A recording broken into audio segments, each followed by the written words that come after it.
Court calls case number 4, State of Hawaii versus Gerhardt Konig, 1 CPC-25-373 for further jury trial.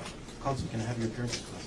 Good morning, Your Honor. Good morning, ladies and gentlemen. Deputy Prosecuting Attorney Joel Garner for the state. Also present is Deputy Prosecuting Attorney Franklin Don Picaro Jr. Good morning, Mr. Garner. Good morning, Mr. Picaro. Good morning, Judge. Good morning, Your Honor. Good morning, ladies and gentlemen. Thomas Otake and Manta Dirks on behalf of Gerhardt Konig, who is present. Good morning, Mr. Otake. Good morning, Mr. Dirks. Good morning. Good morning, Dr. Konig. Good morning, Your Honor. Gentlemen, all of you can be seated.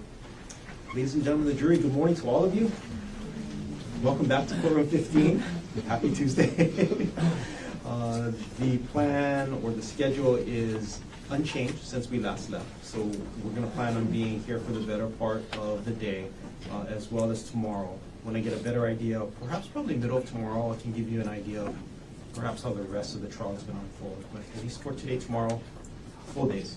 We'll continue on with the presentation of evidence. If anybody needs another pen because they ran out of ink, or you need more notebooks, let us know. We'll get that to you.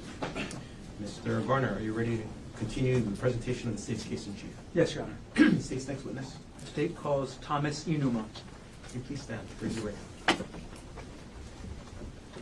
You do solemnly swear or affirm that the testimony about to give shall be the truth, the whole truth, and nothing but the truth? Yes. Please have a seat. Whenever you're ready, Mr. Garner. Okay, good morning. Good morning. All right, and as you testify today, can you speak into the microphone as much as possible? Yes. Can you please state your name? My name is Thomas Inumo. All right, and what is your occupation? I'm a police officer for the Honolulu Police Department. Okay. What's your rank at HPD? I am a detective And how long have you been with HPD in general? for a little over 13 years. Okay. How long have you been a detective? Detective for about a little over 4.5 years. Or sorry, about 4 years. And as a detective at HPD, is there any specific unit that you're part of? Yes. What is that? So I'm part of the Criminal Investigation Division. And within the Criminal Investigation Division, I'm under the Cybercrimes and the Digital Forensics Unit. Okay. So are you also a digital forensics examiner at HPD? Yes. What was the training that you went through to become, or on-the-job training as a digital forensics examiner? Okay, so most of our trainings is conducted at the National Computer Forensic Institute. It's located in Hoover, Alabama. It is taught by members of the U.S. Secret Service. They also bring in instructors, specialists within the field to teach the course. I have been there for over 14 times in person for a total of about 6 months of training. And then the courses depends by, it could be something as simple as how to collect digital forensics in a safe manner. It can also be involving how to do a cybercrime investigation, and it could be a little bit more advanced as far as mobile investigation or a digital forensic examination as a computer forensic examiner. And I have also taken additional courses with our local, state, and federal partners. You said about 6 months of training over 14 different trips to Alabama? Yes, and then I also took online courses with the NCFI as well. And NCFI, again, is the National Computer Forensics Institute? Yes. Got it. Are you a member of any professional organizations related to digital computer forensics? Yes. Okay. And what organizations? So I am part of the Hawaii Cyber Fraud Task Force. It is hosted by the U.S. Secret Service. I am also a member of the Island Digital Forensic Working Group, which is hosted by the Honolulu FBI office. I am also a task force officer for the U.S. Secret Service, and I am in the process of becoming FBI task force for state-related cases involving digital forensics. Do you have any certifications in digital forensics? Yes. Okay. Do you have any certifications in something called Celebrate? Yes. Okay, and what is Celebrate? So Celebrate is a software we use to extract data from a cell phone device. And we can also use that to analyze the data extracted from a cell phone device. Are you trained in a program called Gray Key? Yes. Okay. Can you describe your training in Gray Key? So Gray Key is a hardware and software-based equipment used to extract data from a cell phone. So the training I had was basically on-the-job training from my previous supervisor, and we also had instructors from Magnet coming in and teaching us how to use it. You mentioned Magnet. Is that a company? Yes. Okay.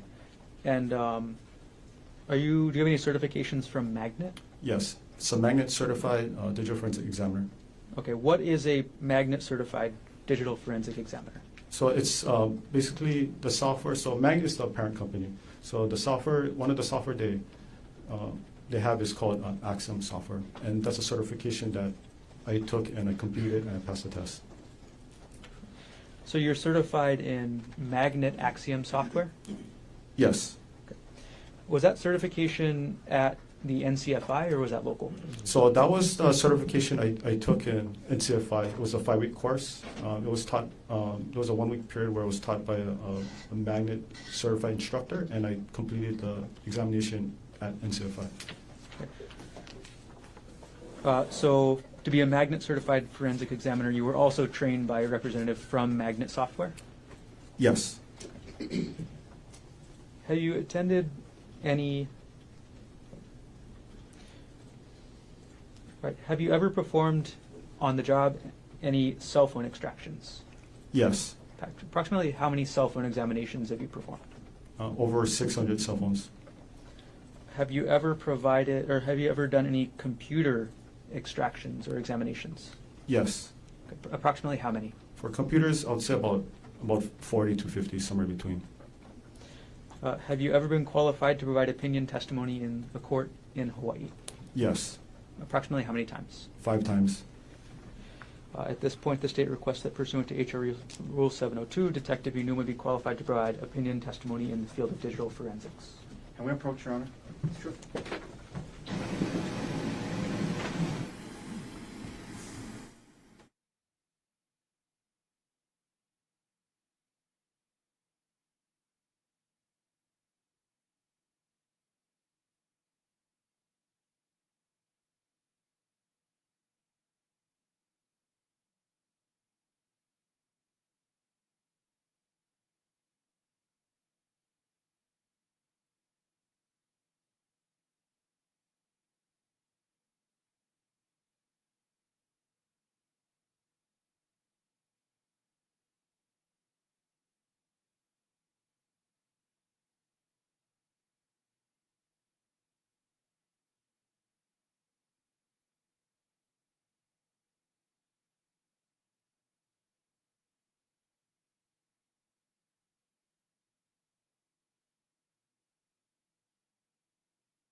Otake, any? Nothing further. Okay. Thank you. The subject to the record that we've made up here at the bench, Detective Inuma will be allowed, ladies and gentlemen, to provide opinion testimony to you in the field of digital forensics. You may continue. Okay. Detective Inuma, were you assigned to complete digital forensic examinations for evidence items, in this case, under HPD Report 25-110958? Yes. Which items were you assigned to complete examinations of? So there was 3 items. It was item number 42. I'm sorry, Your Honor. Can we approach again? Just, I apologize. One.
Jump back just a second, Detective Inuma.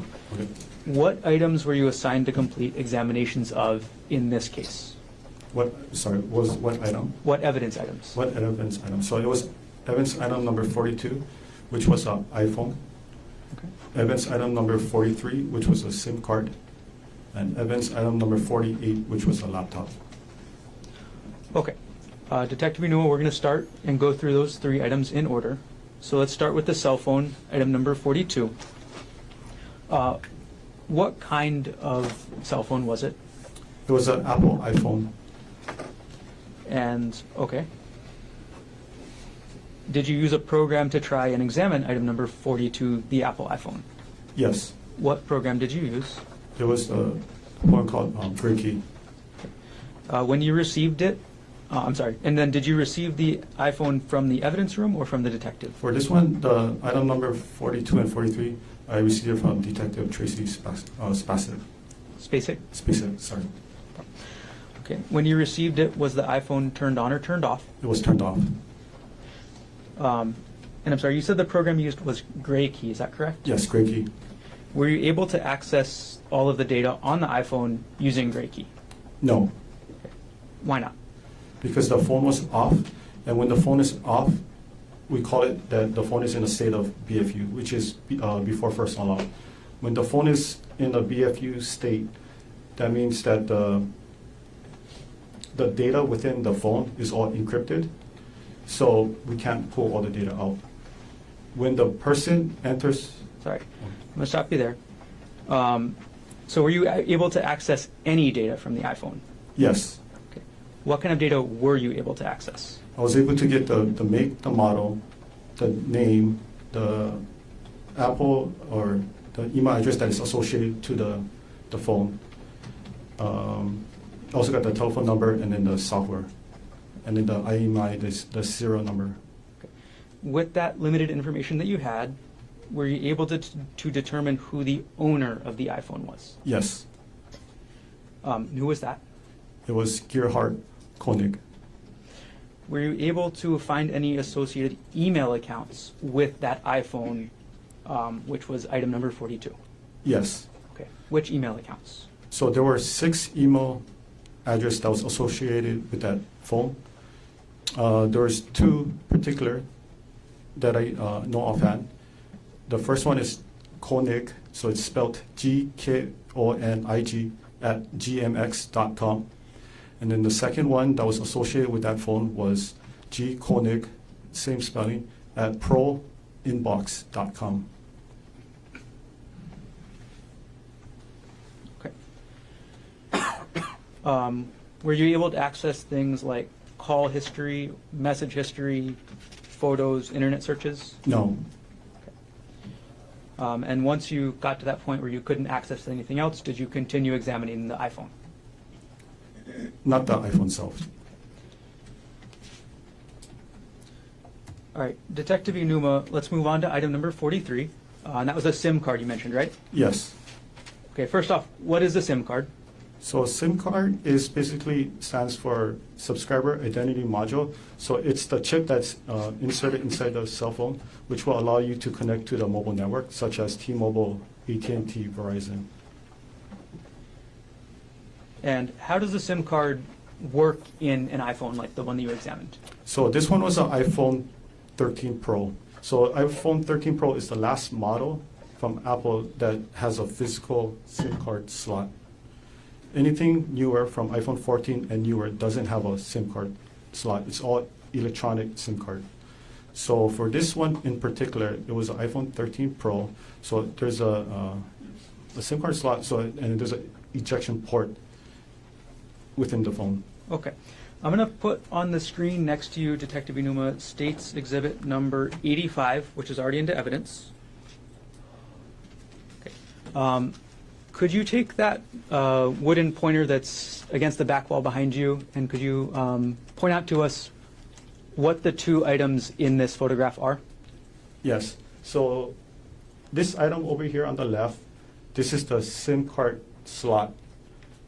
And then the one on the right is the actual SIM card. So the SIM card is inserted onto this SIM card tray, which is then placed inside the phone. Okay. And now I'm going to publish State's Exhibit number 84, already in evidence. And I'm going to zoom into the center portion of this photograph. Okay, Detective Inuma, what are we looking at this part of the photograph? So this is the part I was mentioning about. So this is where where you would insert the SIM card tray in here. And if you look at this photo right over here, you can see that the SIM card tray is not inside the phone. How do you remove the SIM card tray? So we have this tool, which is basically the SIM card removal tool, and it's about 1/2 inch long, and then the tip is very small, size of like a pinhole, and we insert it inside this hole right over here. You have to apply some force to it, and then the SIM card slot will eject. Are there any household items that can be used along with that official SIM card tool that you mentioned? Objection, Your Honor. Can we approach? Sure.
Detective Newman, I'm going to put the photo back up on the screen. And we're still zoomed in, and this is still State's Exhibit 84. All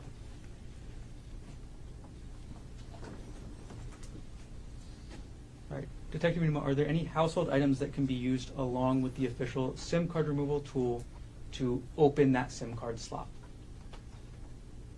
You mean like official, or just whatever you can find inside your house? I'm Could asking be about household items here. or household items. Objection, Mast Foundation, Your Honor. If you can rephrase the question. Okay, Detective Newman, you already told us about the official SIM card tool, right? Yes, And you described it for us, right? yes. Okay. Are there any other items that can be used to do the same job that are not the official tool? Yes. Okay. And what items are you aware of that can be used to open the SIM card slot? Okay. Same objection, Mast Foundation. You can testify. Okay. You can use a small paper clip. It's enough to fit into the port, ejection port. You can also use the back of a earring, and you can use like a push pin. It's recommended that it's something metal based, not plastic or wood, because it's going to break. And you cannot use pen or pencil because it's not going to fit in the port. Okay. I'm going to take the exhibit down, Detective. Okay. For the examination of the actual SIM card labeled as item number 43 in this case, were you able to extract any data from the SIM card? Yes. Okay. What type of data were you able to extract from this SIM card? I was only able to extract the phone number that was associated with this SIM card.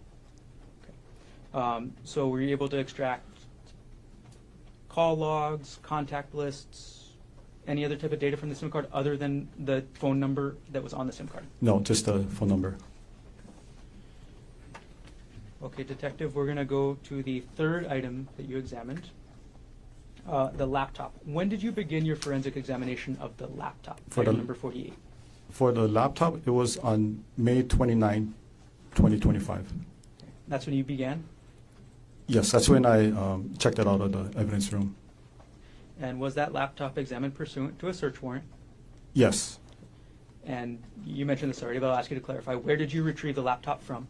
it was at the evidence room located at the Honolulu Police Department, the main evidence room. And after you retrieved the laptop from the evidence room, during the time that you were conducting your examination, was the laptop kept in a secure area? Yes, What area? it was located in our digital forensic lab. And then can you describe in general, and I'm going to approach now with what's been marked as States Exhibits 241 and 240, showing to Defense Counsel. Thank you. May I approach, Your Honor? Yes.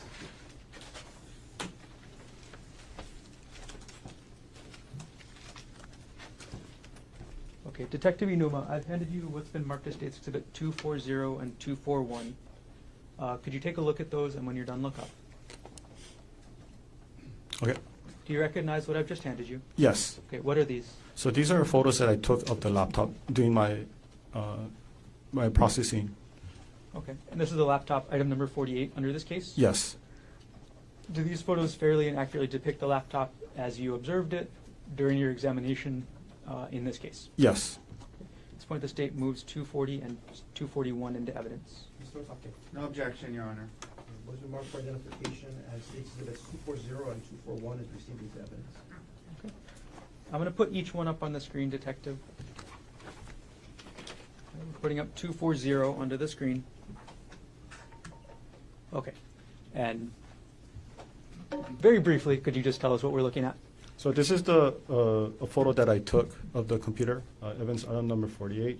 So I already opened the package that it was sealed with. I opened up the laptop and I took a picture. So this is how it looks like when the laptop is open. It was a silver Lenovo Yoga model laptop. Okay. And you mentioned that it was sealed? Yes, Okay. What was it sealed in? it was sealed in a brown paper bag, and it had a evidence tape. Looked like it was from a Maui PD. Okay. All right, I'm going to publish now States Exhibit 241. Detective Inuma, what are we looking at in this exhibit? Okay, so this is the inside of the laptop. So for me to start my examination process, what I did was I open up the laptop and I have to remove the we call it the solid state drive, but it's actually common term is a hard drive, which stored the data from the laptop. Could you show us where the solid state drive is on this photograph? Yes. Right over here. Okay. Looks like you are referencing the right side of the photograph. I'll zoom in on that side. Is this the solid state drive? Yes. Okay. All right, I'm going to take the exhibit down.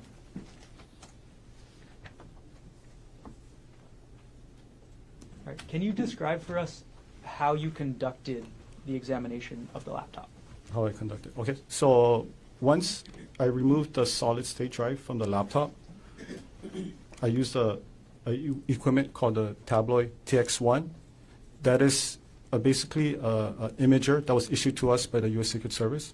So it's a built-in write blocker, meaning that there's no data that's going to be written onto the evidence hard drive.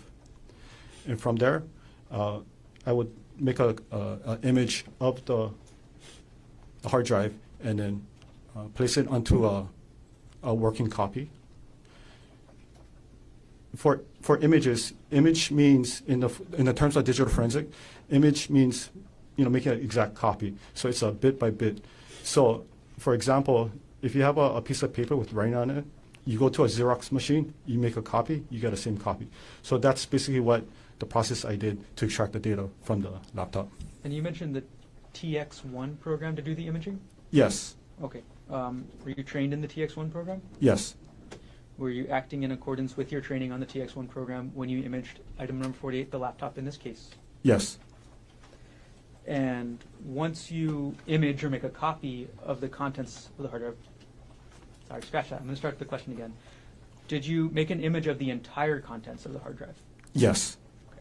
So once you make the copy or the image of the entire contents of the hard drive, what did you do with it? So after I made a copy of it, so it provided me with the hash, and then I look at the data on the screen, and it was a successful transfer of data. And I verified the hash. Hash is a mathematical algorithm.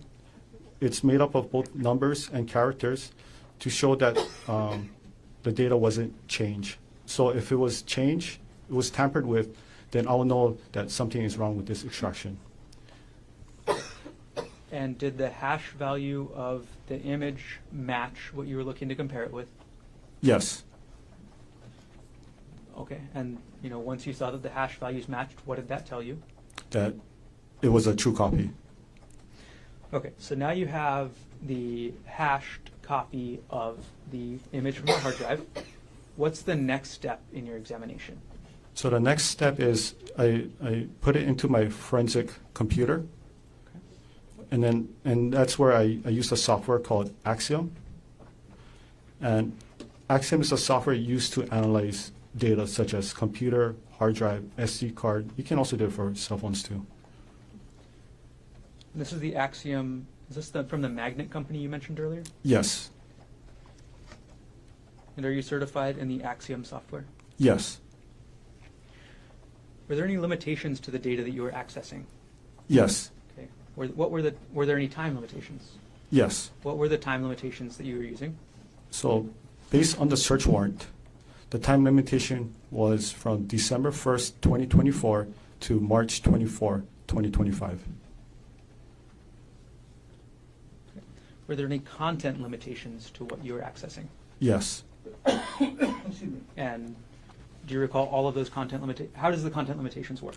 So there were a total of 32 key terms that was listed in the search warrant. So I have to abide by the law to only search for key terms within the search warrant. I can't go outside the scope of the search warrant. Okay. And then how do you use the magnet software to limit the data to those time constraints and the content limitations that you just described? Okay, so for the Axiom software, so I'm the only one that has the full copy, the full access.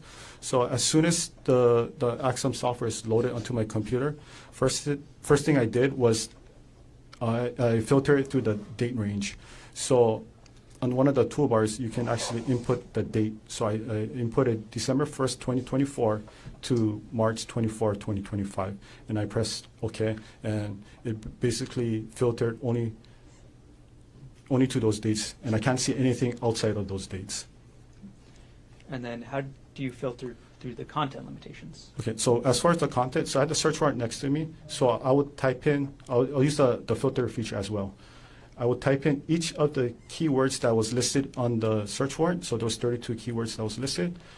Each one, I would flag it with a different color code. So I know that the reason why I flagged it is because it meant certain keywords. All right. When you examine the laptop, how many user profiles were on the laptop? There were a total of 3 user profiles. Of those 3 user profiles, how many of them were active? There were only 1 active user account. Okay, so those other 2 profiles? It was disabled. Disabled, okay. What was the username for the single active account on that laptop? So the username was Konig, so it's Gkoni. Okay. Based on your examination of the laptop, was there a full name listed for that user, Konig? Yes. What was the full name listed for that user? The full name listed was Gerhardt Konig. Were there any email addresses attached to the username based on your examination of the data on the laptop? Yes. What email address?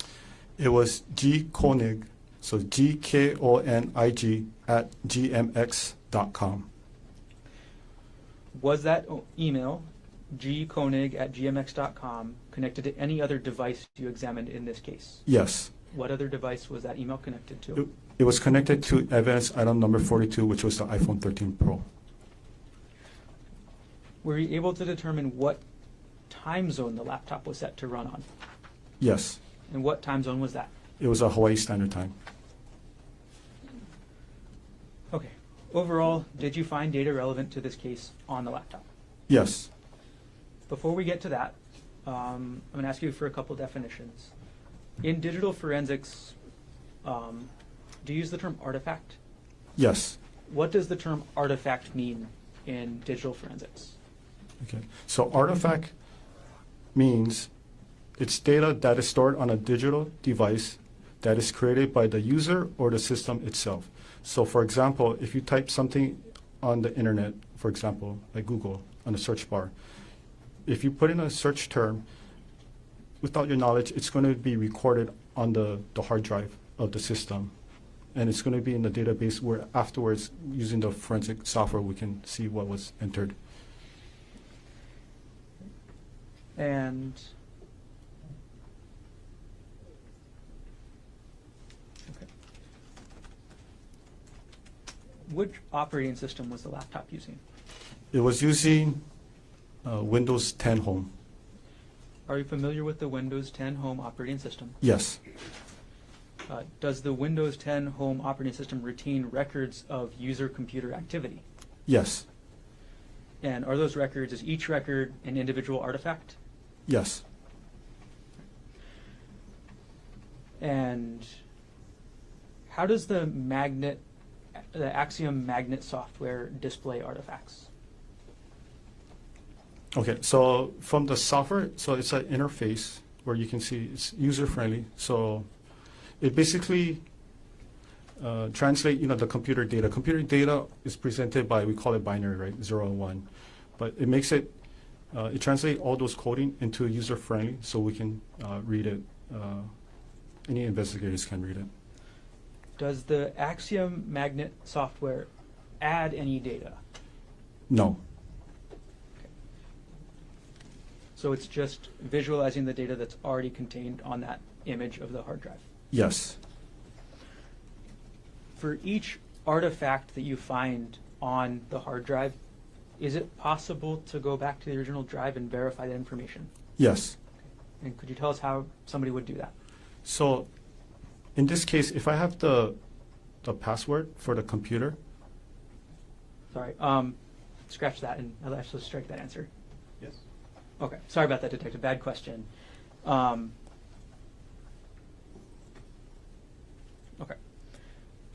And when you look at an artifact on the laptop, is the artifact a statement of a person, or is it automatically generated data from the computer? It could be both. Okay, so it depends on the artifact. Depends on the artifact. Okay.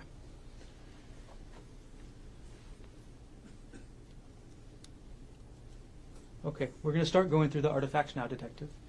So I'm going to hand you what's been marked as States Exhibit 105, already shown to the defense. May I approach? Yes.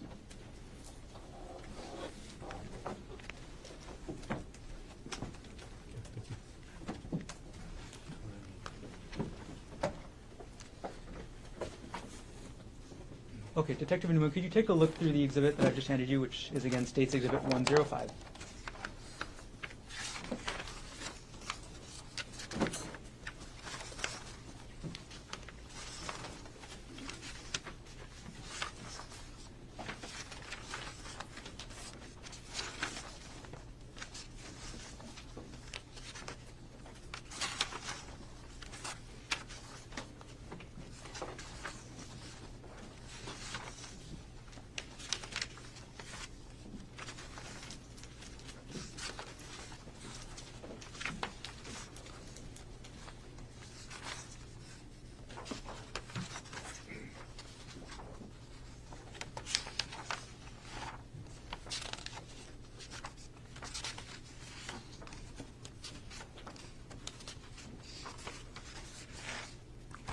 Okay, have you reviewed the exhibit?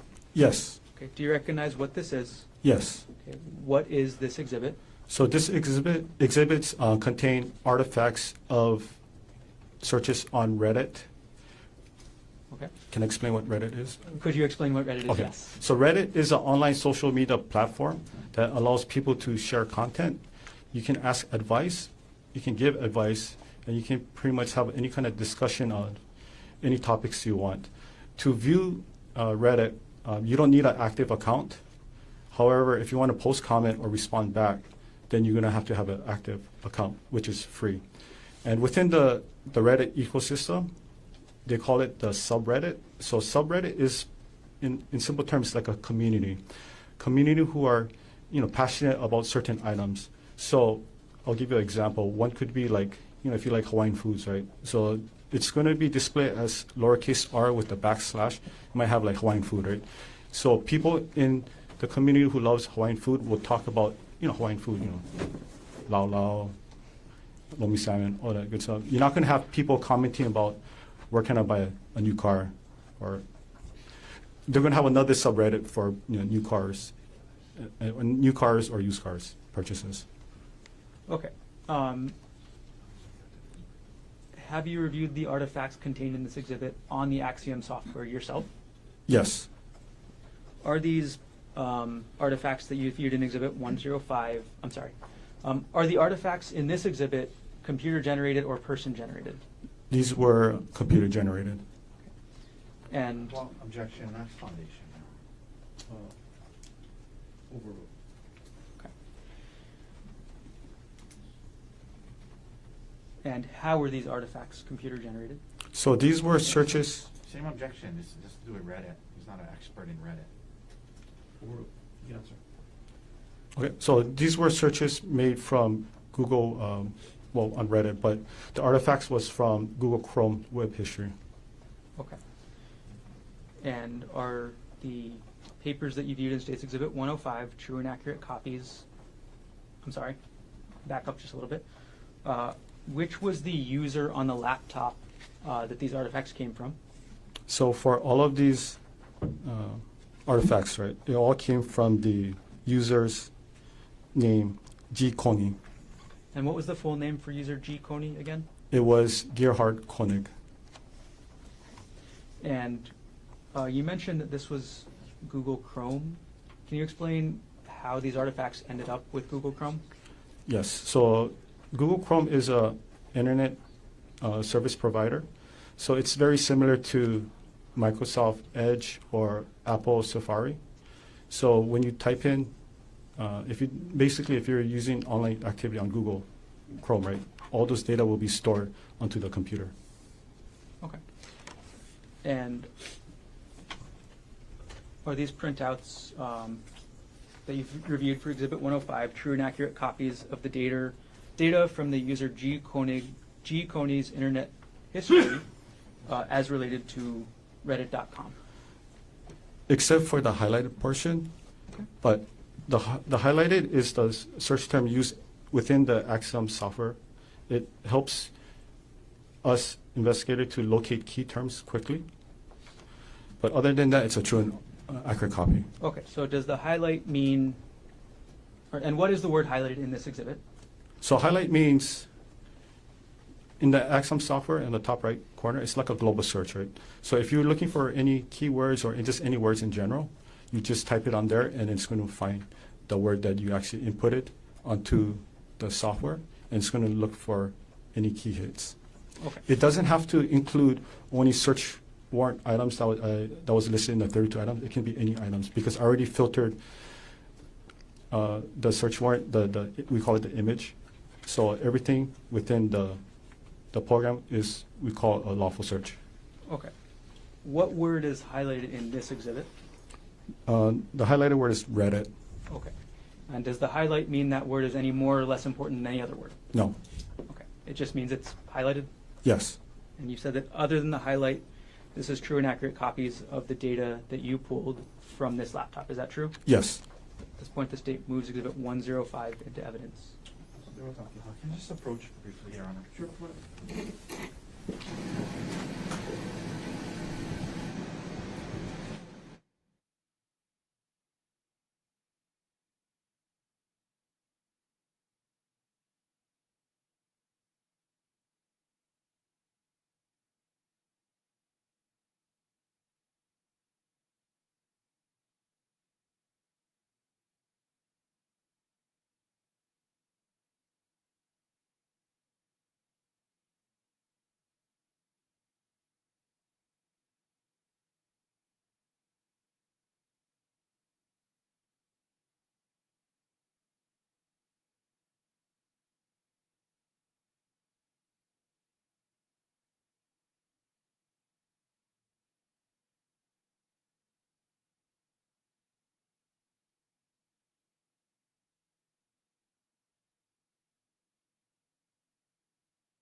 Exhibit 105 is received into evidence.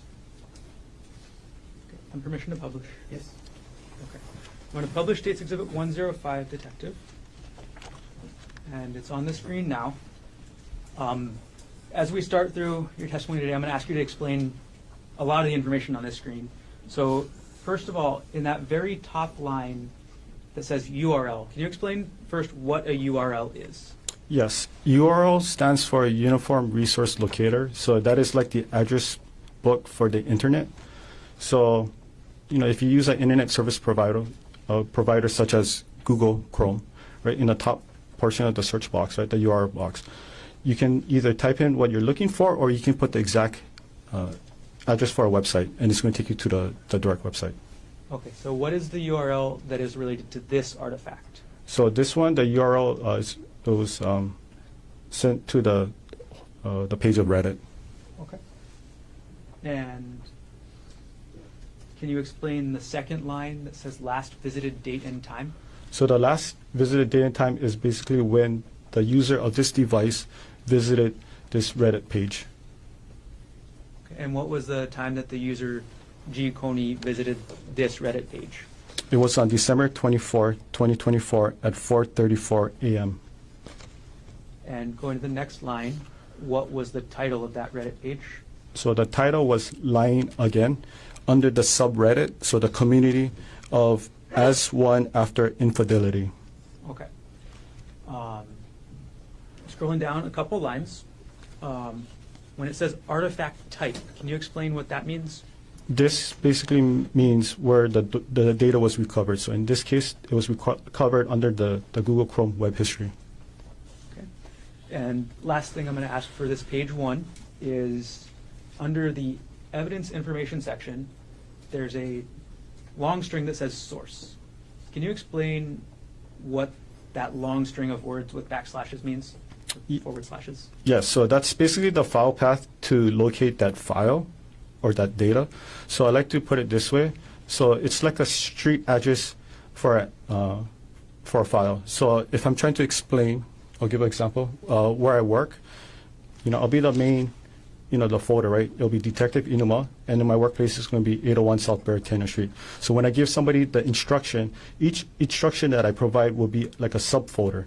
So if you're coming from the west side, I'll give the direction of you drive H1 east, you take the Kinao off. That's one instruction, which is a subfolder. Then you turn right on Ward Avenue, which is the second subfolder. Then you turn right on Baratena Street, which is the third subfolder. And when you reach to the 801 South Baratena, it's going to be on the left-hand side. So that's going to be the destination, the file. I know in Hawaii we don't use street names, we use landmarks like past the coconut tree, it's on the pink house, turn right, and then my house is going to be on with the red car, right? But that's the same principle. So if you give anybody that instruction, it allows you to locate that item or that file quickly and efficient as possible. So if you follow this instructions in this source, what do you find? So if you look at the source, I'll use the pointer. And I'll actually zoom in on that one area of the photograph as well. Okay. So right here, if you look at this is the 927 gigabyte. Just to give you context, that's how much data was recovered from the overall extraction. It was a 1 terabyte drive. The user is basically the user of this laptop. So it was assigned to a user named G. Konig. And it, as you follow it down, that's the path it used to locate this data, which is under the Google Chrome, the user data, the default, and the history. Got it. Okay, thank you for explaining. Okay, Detective Inuma, I'm going to go on to page 2 of State's Exhibit 105. Okay, we're now looking at page 2 of State's 105. Can you explain what the last, and before we get any further, just to clarify, you already mentioned this maybe, all of the artifacts in this exhibit are the same type of artifact? Yes, it's all from the Google Chrome web history. Okay, so when was the last visited date and time for page 2? For this one particular, Yes. the last visit time was December 24, 2024 at 4:37 a.m.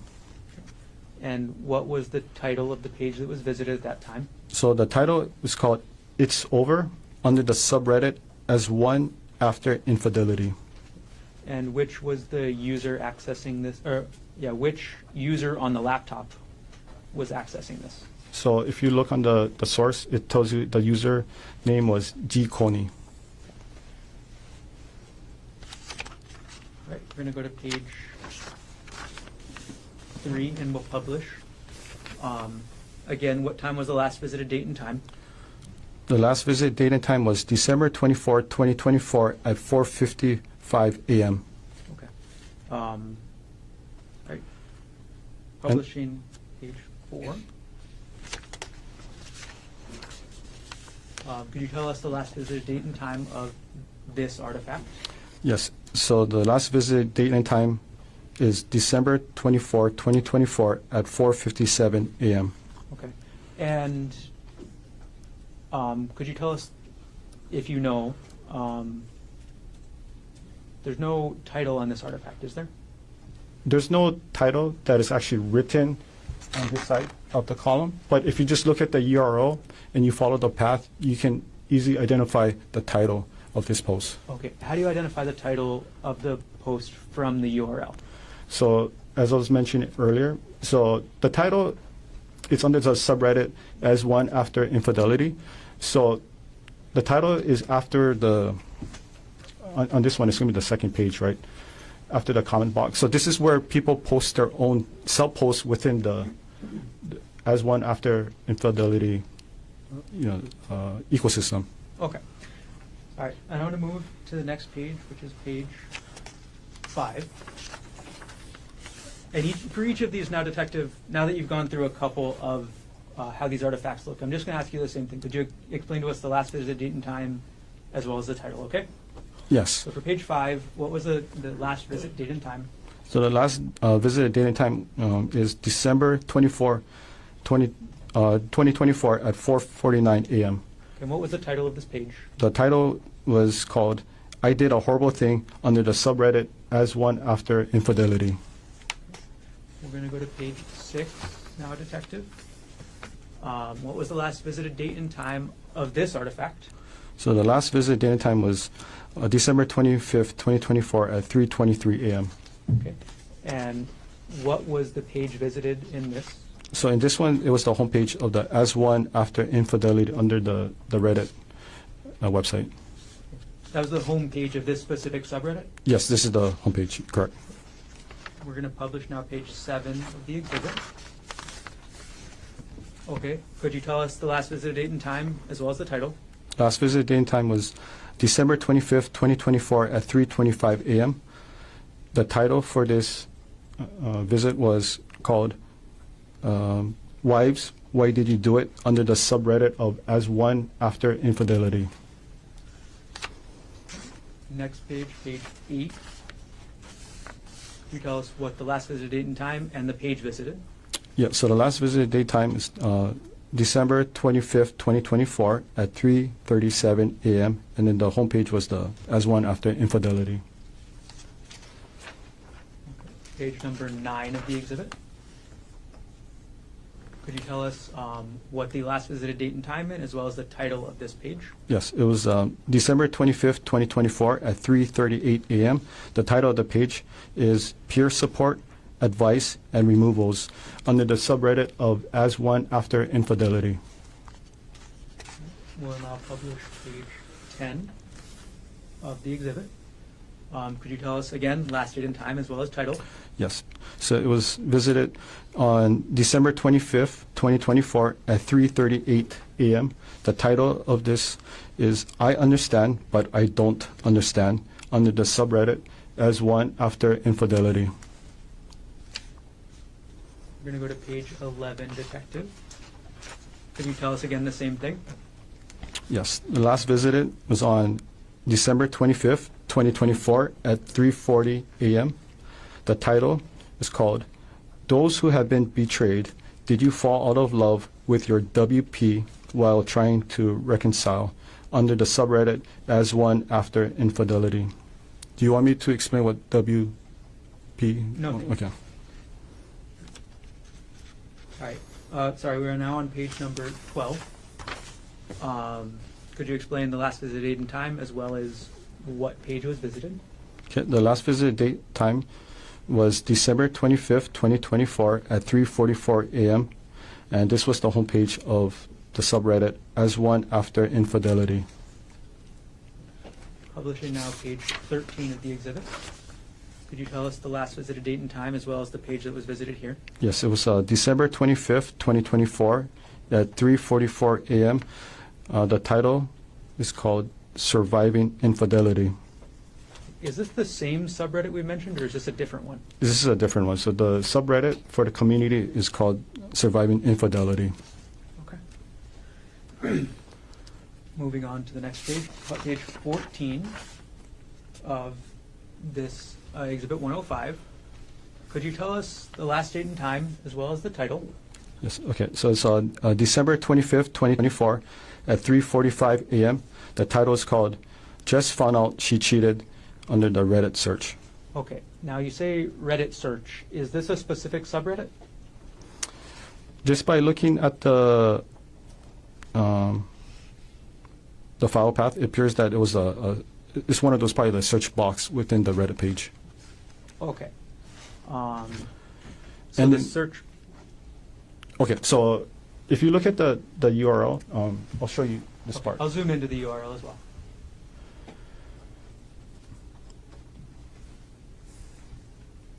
Okay. Could you explain for us how the search affects any of this? Yes. So for this part, if you look at the word or the letter Q, Q stands for query.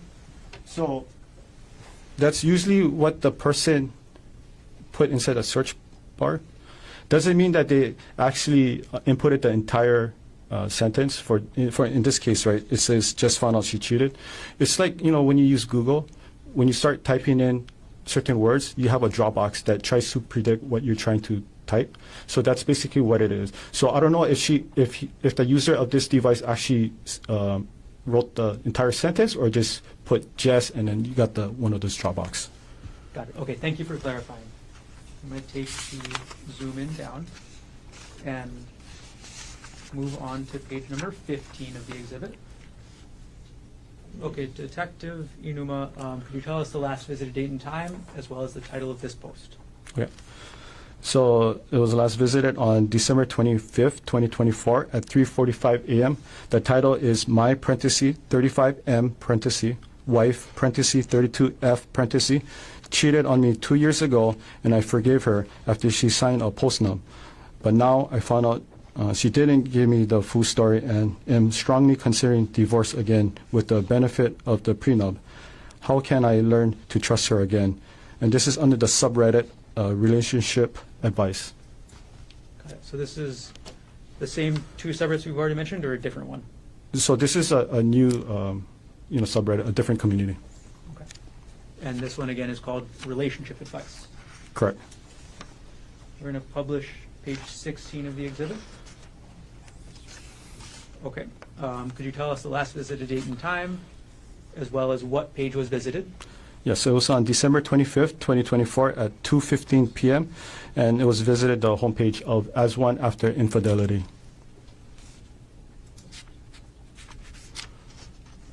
Page number 17 of the exhibit. Could you explain last visited date and time as well as the title? Yes, so it was visited on December 25th, 2024 at 2:16 p.m. The title is called Expecting More Disclosure under the subreddit As One After Infidelity. Page number 18 of the exhibit. Could you tell us the last visited date and time as well as what the title of the page was? Yes, so it was on December 25th, 2024 at 2:17 p.m. The title is 6 Weeks Out from D-Day under the subreddit As One After Infidelity. We'll go to page 19. Could you tell us again last visited date and time, as well as what page was visited? Yes. So it was on December 25th, 2024 at 2:18 p.m. and this was the homepage of As One After Infidelity. Okay. We're now on page 20, almost there, of this exhibit. Could you explain to us, same thing as always, last visited date and time, as well as title? Yes. So it was December 25th, 2024 at 2:19 p.m. and the title is Can't Have Physical Relationship with WP Anymore under the subreddit As One After Infidelity. Page number 21 of the exhibit. Could you tell us what the last visited date and time is, as well as explain what the URL means? Yes.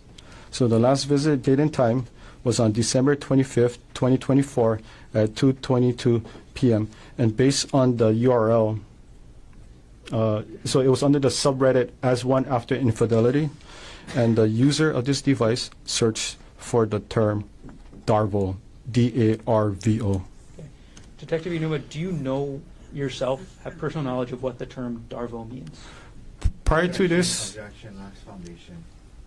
It's asked Lane Foundation. Go ahead and answer the question. So do you have personal knowledge of what the term DARVO means?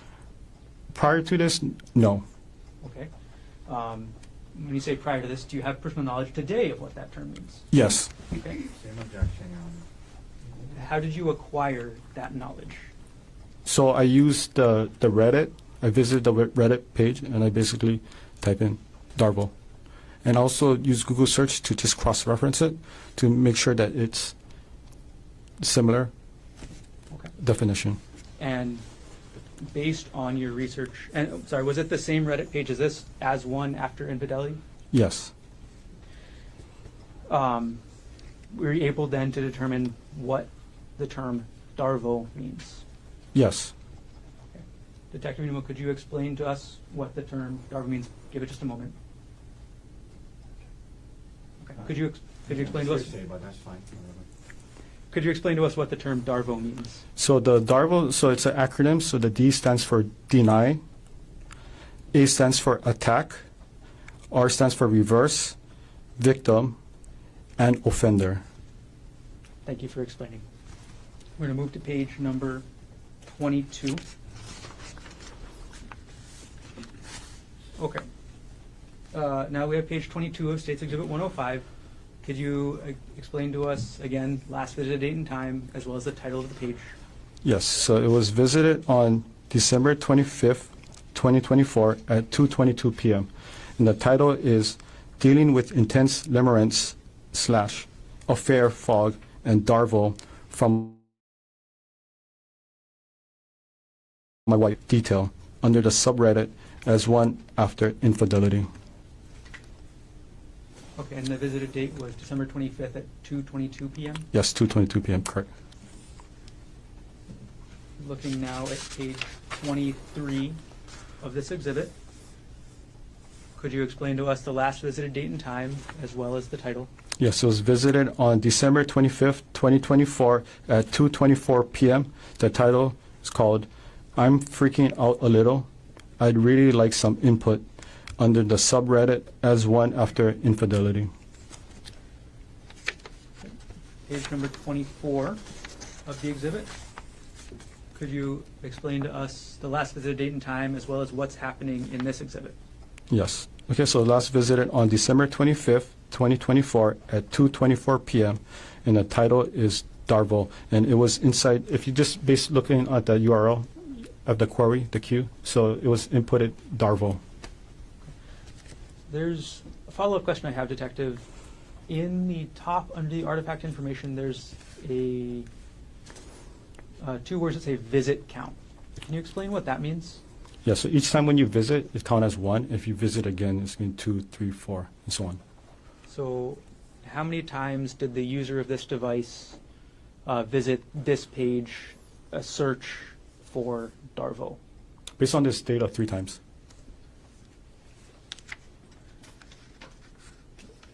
Moving on to page number 25, could you tell us the last visited date and time, as well as what page is being visited. Yes, so it was visited on January 15, 2025 at 9:35 a.m. and the visited page is the as one after infidelity. Okay. Now, could you explain to us, Detective, I see that there's a transition type and it says typed under the fourth line in this artifact information. Could you explain what that means? Yep, so the user of the device likely type in the URL. And last page of this exhibit, could you explain to us the last visited date and time, as well as what page was visited? So the last visited date and time was on January 15, 2025 at 9:36 a.m. It was under the Reddit. The title is called Reddit Dive Into Anything. Okay. I'm going to take the exhibit down, Detective, and I'm going to retrieve the exhibit from you.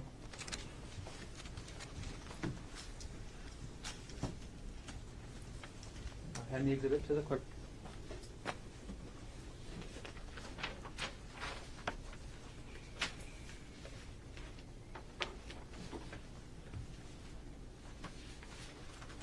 Okay. Detective New, we're going to keep going, so I'm going to hand you now what's been marked as State's Exhibit 106, priorly shown to Defense Counsel. May I approach? Yes.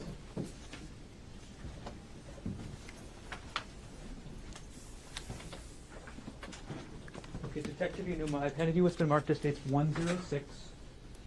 Could you take a look through real quick and look up when you're done?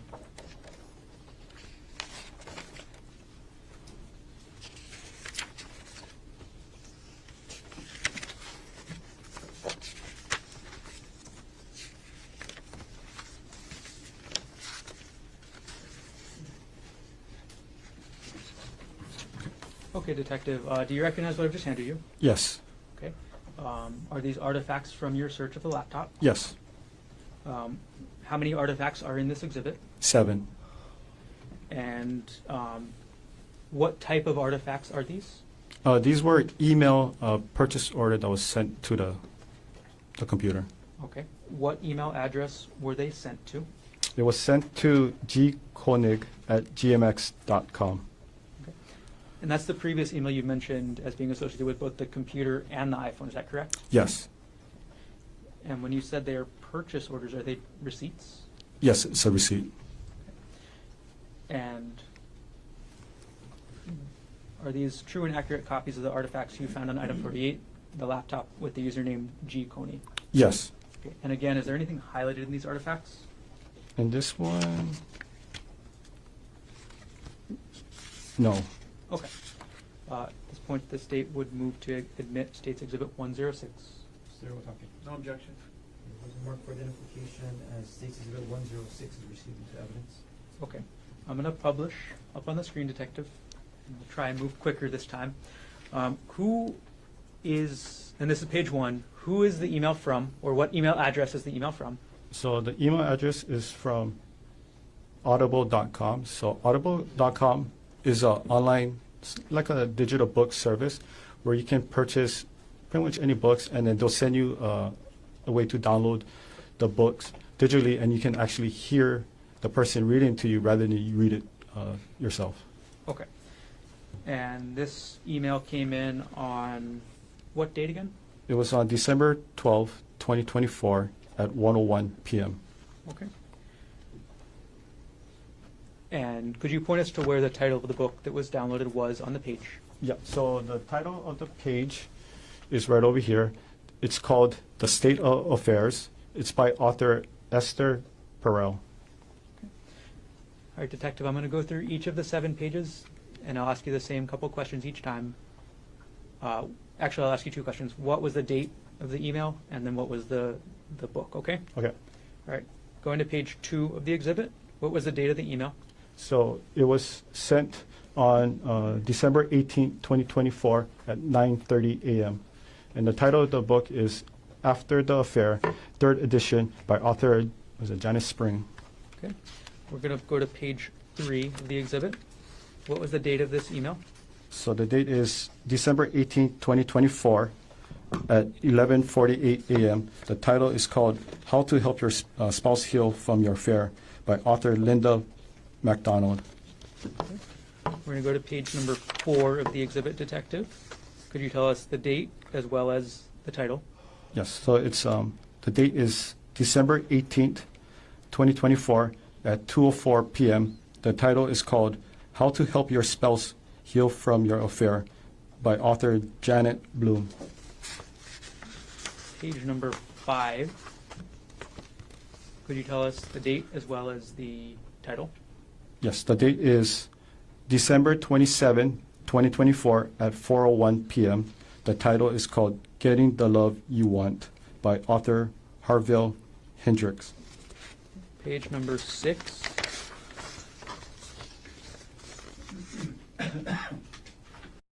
Could you explain the date as well as the title? Yes, so the date is January 7, 2025 at 4:32 a.m. And the title is called Not Just Friends by author Shirley Glass. Okay. And page number 7. Could you explain the date as well as the title?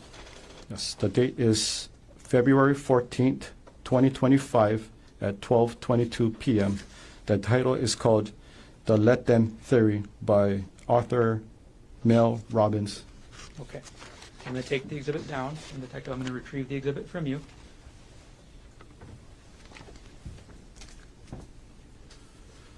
Okay. I've retrieved exhibit 107 or 106. I'll hand it to the clerk.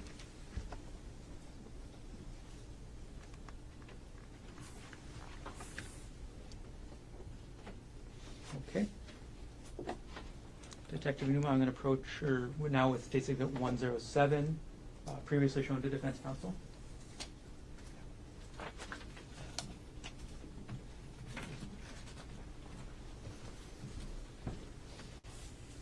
Detective Numa, I've handed you what's been marked as State's Exhibit 107. Could you take a look, and when you're done, look up?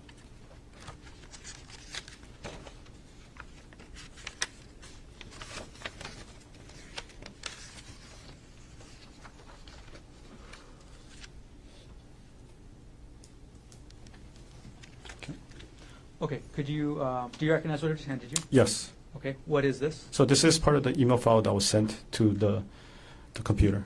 Okay, and which email address was this sent to? It was sent to gkonig@gmx.com. Okay, and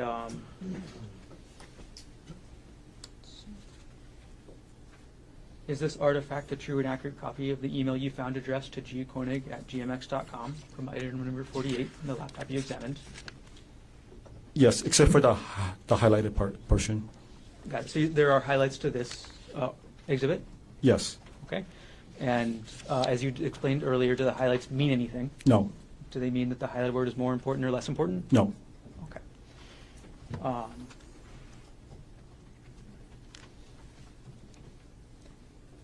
right. And at this point, the state will move State's Exhibit 107 into evidence. Mr. Otake, in addition to the record we've already made, No objection. and what has been marked for identification as State's Exhibit 107 will be received into evidence. Okay. All right, Detective, I'm publishing State's Exhibit 107. We're on page 1 here. Could you explain who the email is from? Yes. So the email is from Walmart.com. Okay. And one more time, who the email was addressed to? It was addressed to or sent to the email gkonig@gmx.com. Okay. And the email may speak for itself a little bit here, Detective, but what is the email about? It's a notification informing the user that your package has arrived. Okay. And we're going to go to page 2 of the exhibit. How many items arrived? There were 2 items. Okay. And what was item 2 that arrived? So item number 2 is called Night 64 gigabyte, which is parentheses 800 hours, hidden voice recorder, HD audio recorder, not sure how to pronounce this word, Gabadora de Vol Espia, voice activated recorder, spy device, comma, a secret recording device. Okay. And going back to page 1 of the exhibit, Detective, what date did this email come in? So it came in on December 31st, 2024 at 8:52 a.m. And does the email also state when the order was placed? Yes. And when was that? So the order date was on Friday, December 27, 2024. Got it. Okay. I'm going to take the exhibit down, Detective, and I'm going to retrieve the exhibit from you.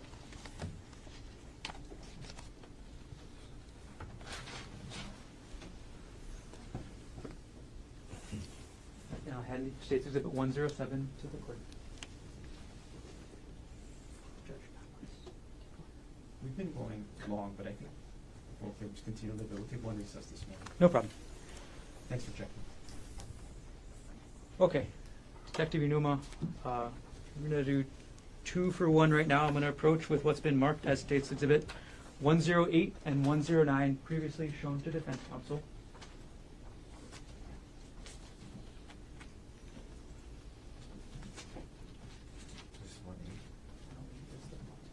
Okay, thank you. Your Honor, may I approach? Okay, Detective Inuma, I'm handing you now what's been marked as State's Exhibit 108 and 109. And if you need to refer to them on the back side of the last page of each exhibit, there's a little sticker with the number if you need to find it. Could you take a look through both exhibits, and when you're done, let me know.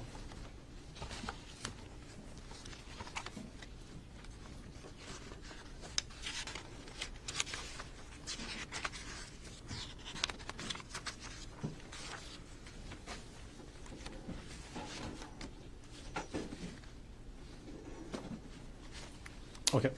Okay, let's start with Exhibit 108. Detective, do you recognize what that is? Yes. Okay. What is that artifact? So it's an email. Okay. Who was the email from? So the email is from a user, Konig at proinbox.com. Is that one of the emails you mentioned earlier?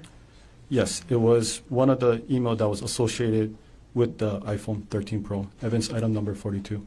Okay. And who was the email addressed to? It was addressed to a person by the email, just by looking at the name, Andrea Miller at, I think it's KYNDRYL.com. Okay. And this exhibit states Exhibit 108. Is that a true and accurate copy of the artifact that you observed during your examination of item number 48, the laptop in this case? Yes. At this point, the state moves Exhibit 108 into evidence. Mr. Otake. No objection, Your Honor. The word marked for identification as State's Exhibit 108 is received into evidence. And Detective, could you take a look at 109 that you have as well? Yes. Do you recognize what this is? Yes. Okay. What type of artifacts are these? So these were email, like a purchase from LinkedIn. LinkedIn. Okay. And where did you find these emails on the computer? Oh, it was in the email file. Okay, sorry. Who were the emails addressed to? It was addressed to the email address gkonig at proinbox.com. Okay. And how many pages are in this exhibit?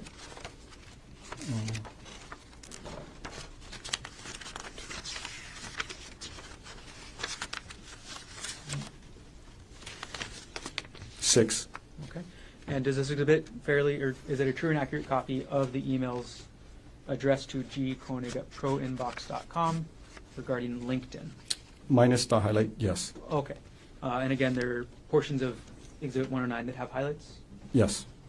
And I'll ask you this every time. Do the highlights mean anything with regards to the information in the exhibit? No.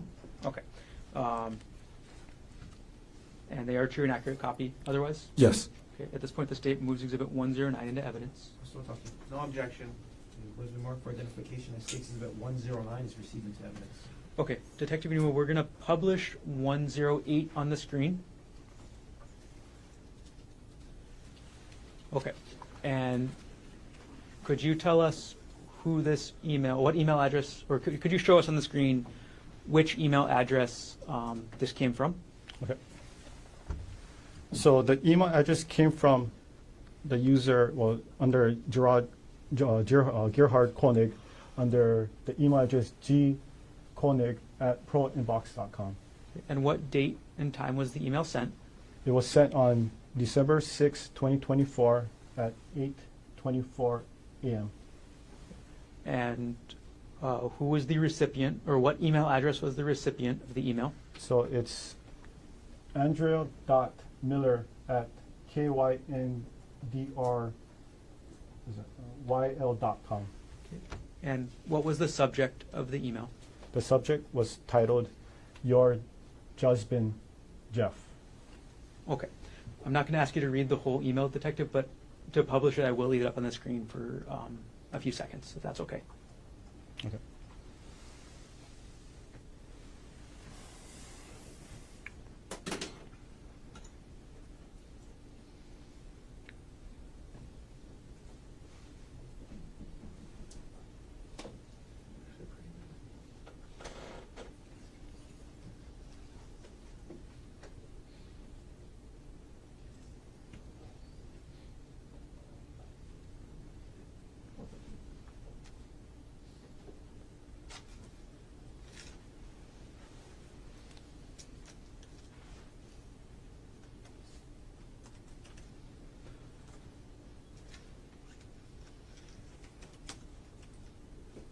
I'll leave the exhibit up for just another couple of seconds, and then I'll take it down.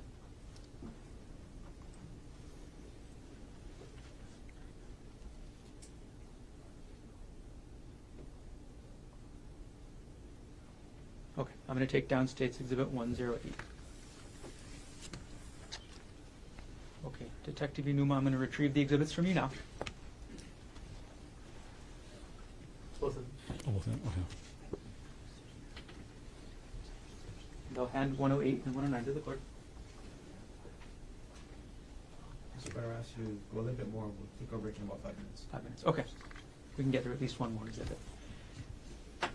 Okay, again, I'm going to hand you 2 exhibits at once here, Detective. States 110 and 111. Thank you.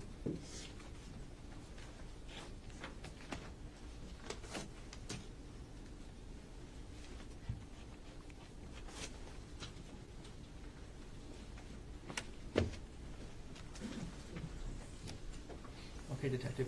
I've handed you States 110 and 111. Could you take a look at those for us?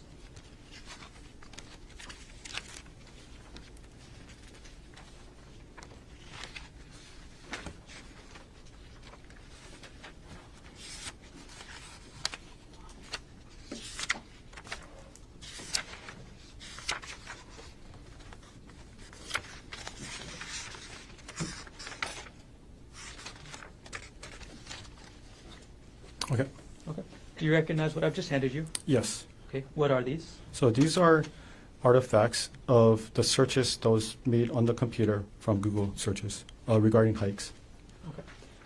You said these are artifacts regarding heights?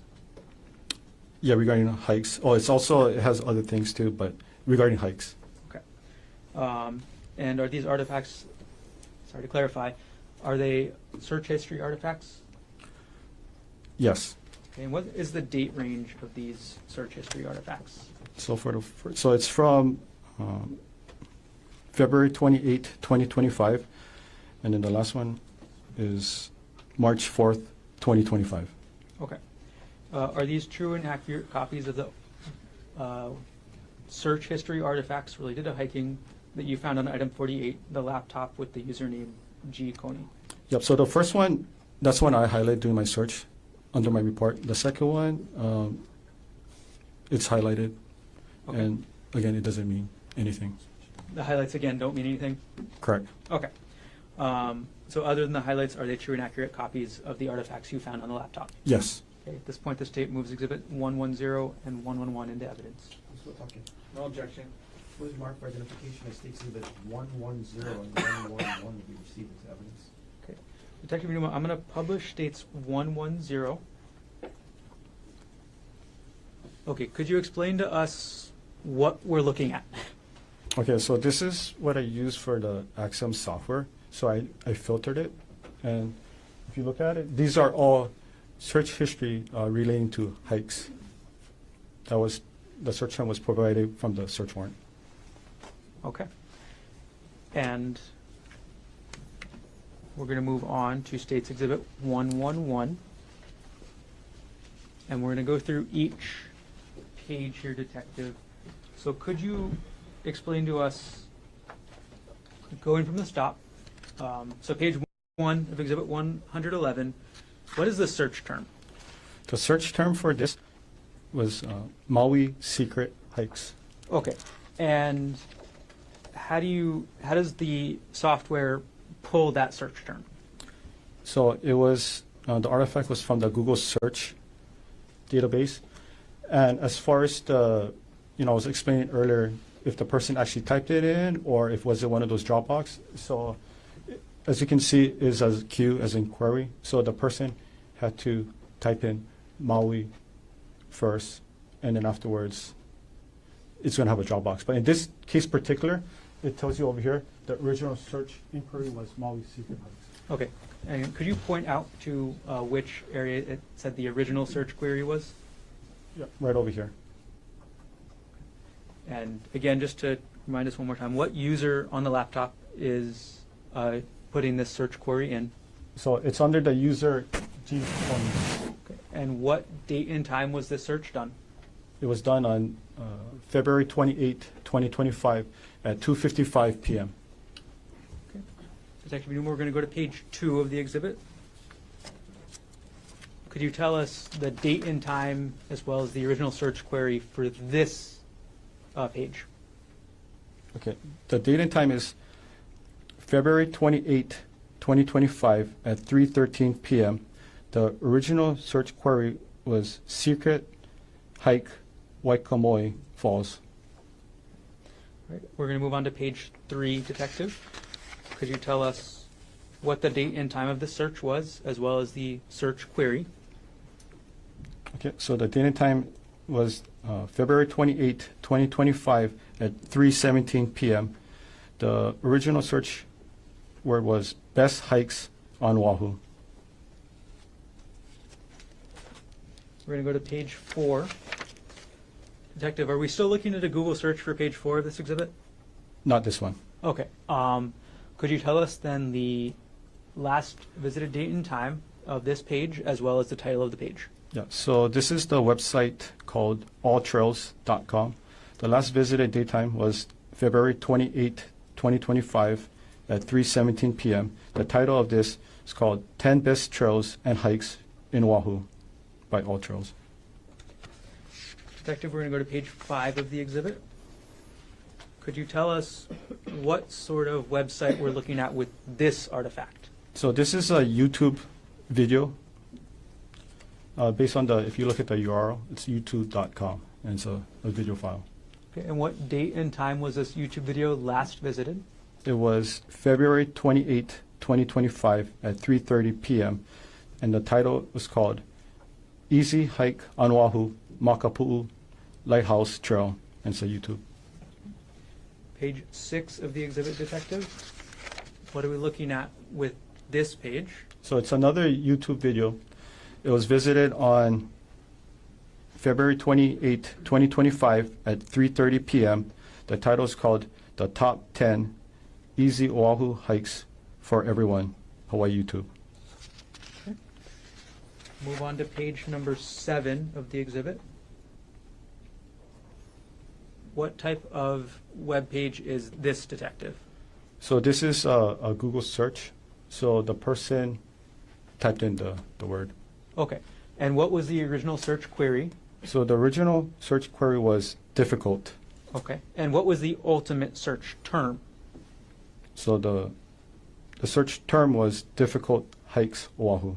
Okay. How do you get from that original search query, difficult, to the search term, difficult hikes Oahu? So that's the one I was mentioning earlier in the Google search bar. When you start typing in, for this example, difficult, and you're going to have all these drop box that tries to predict what you're trying to type next. And what date and time was this search about difficult hikes Oahu done? It was done on February 28, 2025 at 3:31 p.m.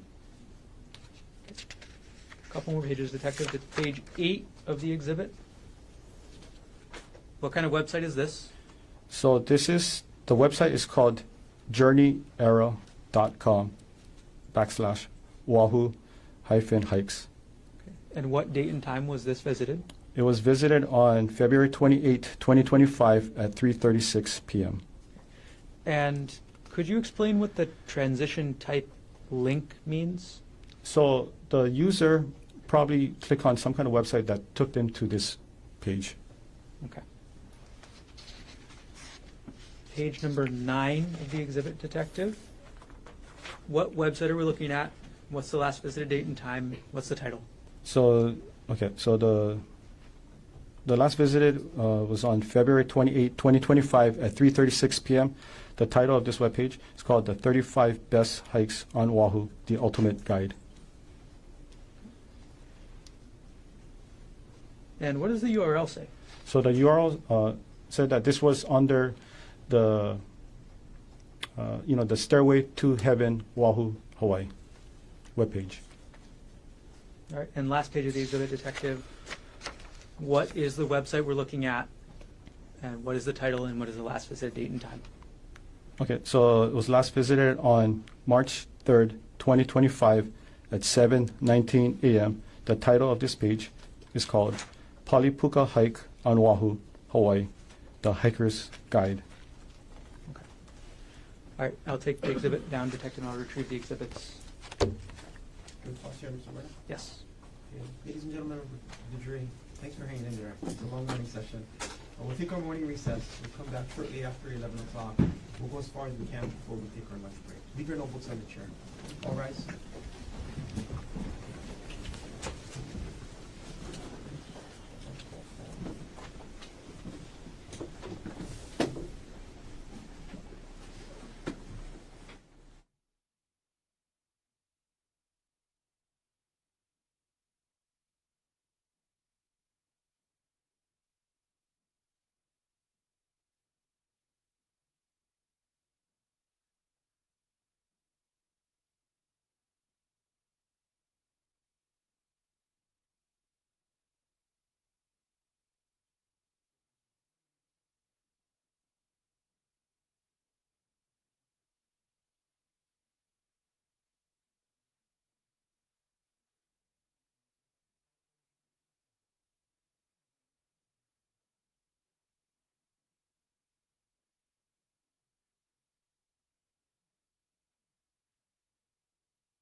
Gerhardt Konig, 1 CPC.25.373. Dr. Konig is present in court with all 4 counsel of record. All jurors are back in the courtroom, and Detective Inuma is still on the stand under oath. Ladies and gentlemen, thank you for your patience. Mr. Garner, you may continue on with your direct examination. Thank you. Okay, Detective, first thing I'm going to do is I'm going to retrieve the exhibits that are left up on the stand from before the recess. I can take the photos. I'll hand them to the clerk.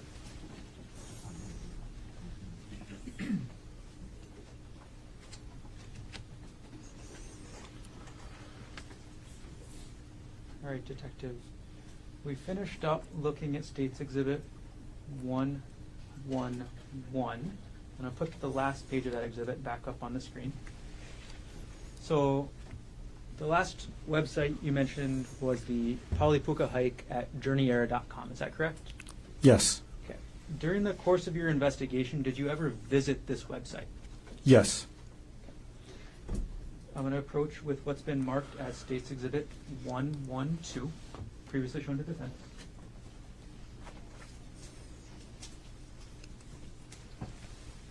Could you take a look at State's Exhibit 112? And as you do that, I'll take 111 off the screen.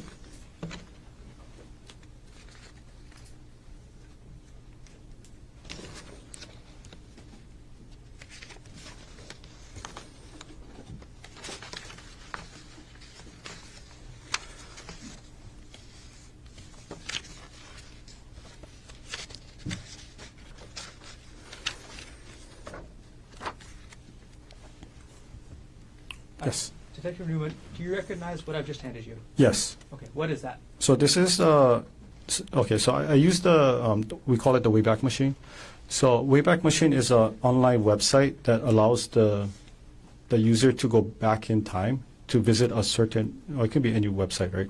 And it's like an internet archive, and it creates an accurate snapshot of what that website appeared on that particular date and time in history.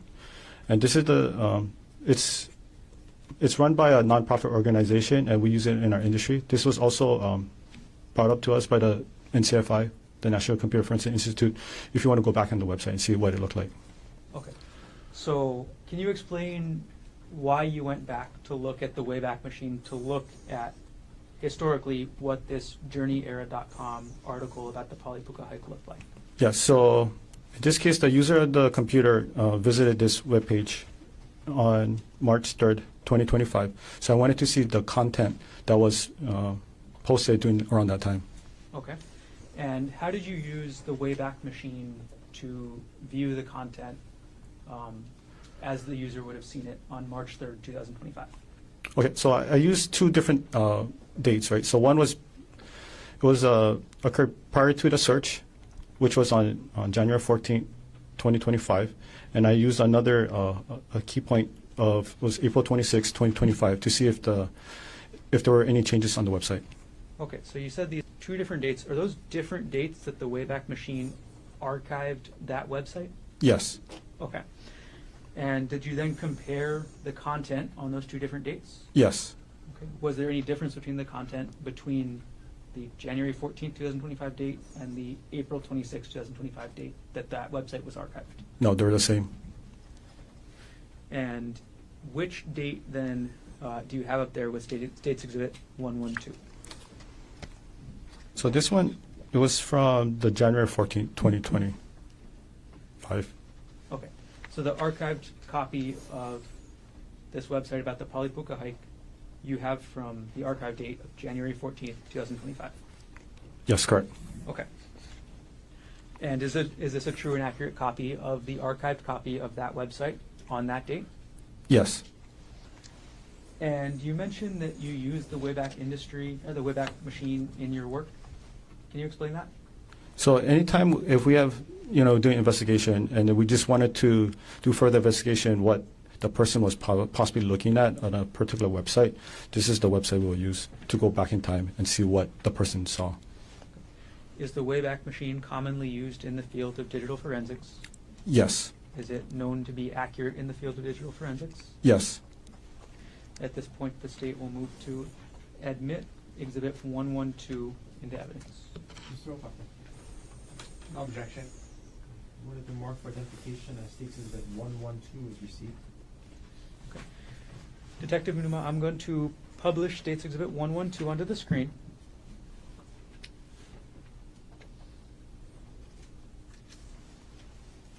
Okay, and we're going to go through a couple pages, and I'm going to zoom in on areas and ask you to read them first. But before we start into the web page, I'm going to zoom in to the very top of the page here.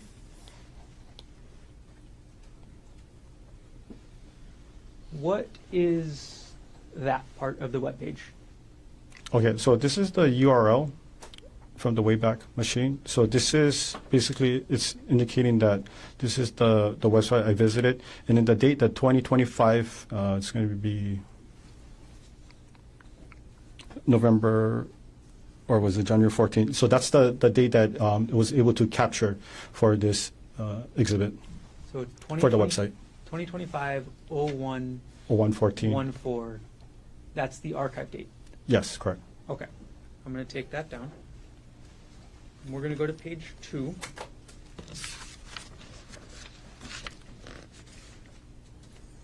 And I'm going to zoom in to the first paragraph. And we're going to look at line 2 and 3. Detective Unuma, could you read us the sentence that starts in that middle of line 2? Yes. The Pali Lookout itself is a popular tourist spot, but 99% of visitors to the lookout don't hike. They just look out over the valley. The Pali Notches hike begins on the right-hand side of the parking lookout. Okay, thank you, Detective. I'm going to zoom into the bottom 2 lines of paragraph 2, Detective. Could you read the bottom 2 lines of paragraph 2 on this page? Yes. Okay. The hike isn't necessarily dangerous, but much of the path is on the edge of a huge drop-off. Does that make it dangerous? You decide. Okay. I'm going to remove that zoomed area. Right. We're going to move on to page 3, Detective. All right. I'm going to zoom Your in. Honor, for purposes of completeness, can we go back and zoom in on the last paragraph? I have no objection. Go ahead. All right. I'll zoom in on the last paragraph, Detective, Okay. and we will have you read that to us as well. Okay? Yes. The path is wide enough that there is no real risk if you watch your footing and play it safe. If you want to look out at the amazing view, it's best to stop walking and enjoy it while you have a steady position. Thank you, Detective. We're going to move on to the next page, page 3. Could you, I'm going to zoom in on the text that's on the bottom of the page. You could read that to us. Okay. The trail heads straight up the hill in the undergrowth and then spits you out on the edge of the cliff with a huge drop-off. You then walk along the cliff. Okay. We'll move to page 4. And could you finish the sentence you were just reading? Yes. Edge, watching your step carefully. Okay. Anything else in this paragraph? Yeah, I made the whole paragraph for completeness. Thank you. Detective, I think we're just going to have you go through and read The whole thing. each paragraph for us, Okay. but I'm going to let you know that I'm zooming in so that everybody can read along with you, okay? Okay. All right. Could you finish the first paragraph on the top of page 4? Yes.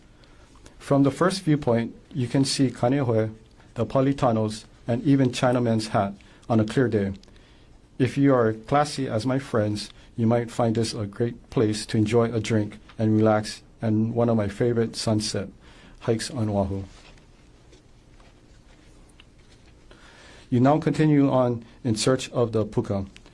Keep following the trail, and another 5 or so minutes will bring you to the hole in the rock. This is why you did the Pali puka hike. So hopefully a rainbow appears for you too. If you love pukas as much as we do, you gotta check out the Tom Tom Trail for another great puka. Okay. We're going to move on to page 5, Detective. I'm sorry. Okay.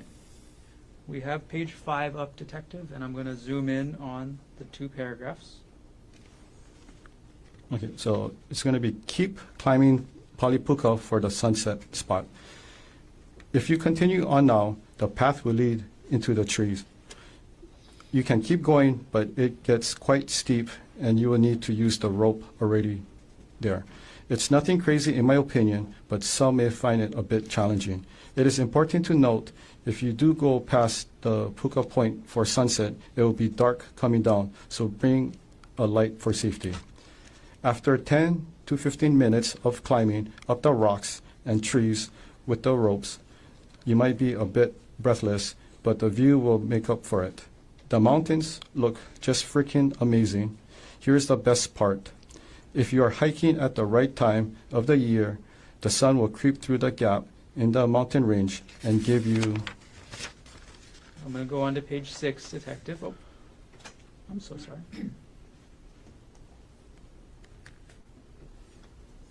States. We're going to put 112 back up on the screen.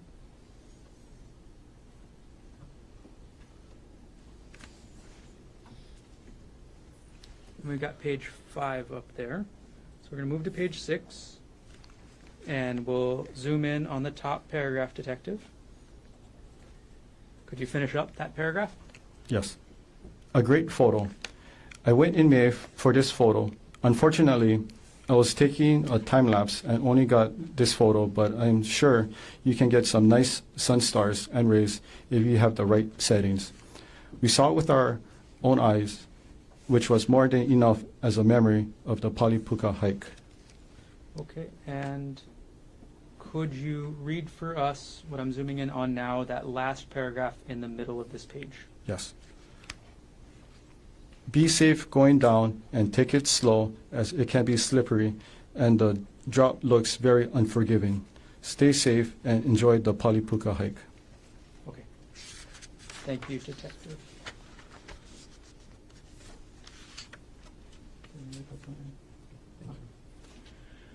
Okay. Detective Inuma, I'm going to take the exhibit down from the screen, and I'm going to retrieve it from you. Thank you. I'm going to hand 112 to the clerk. And to move things along, Detective, I'm just going to hand you State's Exhibit 113, as well as... I'll just start with 113, actually. State's Exhibit 113, showing to Defense Counsel. Thank you. May I approach? Yes. Okay, Detective, could you take a look at State's Exhibit 113? Let us know when you're done.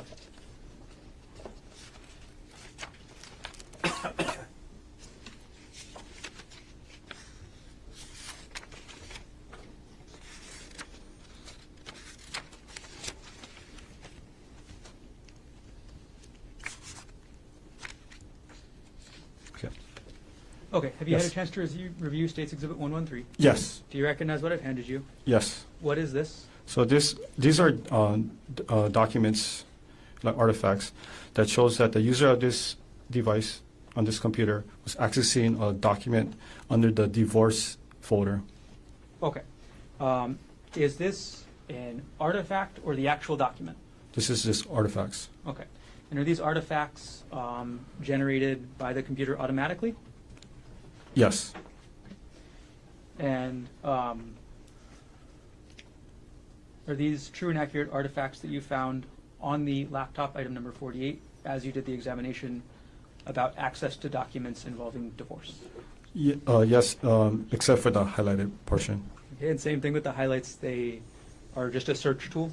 Just a search tool. Okay, so they don't mean any words more or less important? Yes. Okay. At this point, the state will move to enter 113 into evidence. Okay. No objection. When the mark for identification as State's Exhibit 113 is received into evidence. Okay, Detective, I'm going to publish States 113. And if you could explain to us, and this is page 1, could you explain to us the very top what the file name is. So this is the file name of the document that was associated with this artifacts. So this was a PDF document, and then the file name was BOFA Amex e-statement.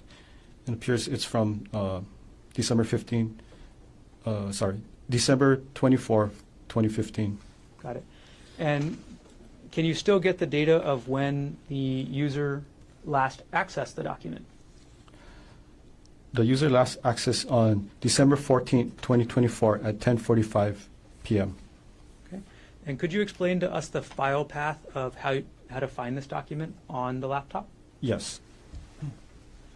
So the file path is from the user G Konig, and then it used the application Dropbox, and then it's under the folder of JPR Divorce 2016-04 Hearing Supportive Document, and then that's the actual document.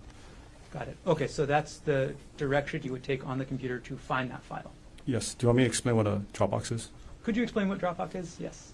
Okay, so Dropbox is a online, like a backup server, like a cloud storage. It backs up your files and folders from your computer or your phone. You can access it anywhere you want as long as you have internet connection and you have the account access. You can also do it offline. You can also work at offline, and when you connect it back to online, everything's going to sync. Okay. We'll move on to page number 2 of the exhibit, Detective. Could you explain to us what the file name was, and then go into when the file was last accessed? The file name is PK Chase SW 2016-01 statement, and it's a PDF file. Okay. And it was last accessed on December 31st, 2024 at 8:38 p.m. Okay. And then could you go through the file path for us one more time? Yes, so it's under the user G Konig. It's a Dropbox JPR. It's in the divorce folder. 2016-04 hearing. Supported documents, and then the actual document itself. Okay. And we're going to move on to page 3, Detective. Could you explain to us what the file name of this one is? The file name is 2012-04-12, and it's called Ghent plaintext.pdf. So it's a PDF file.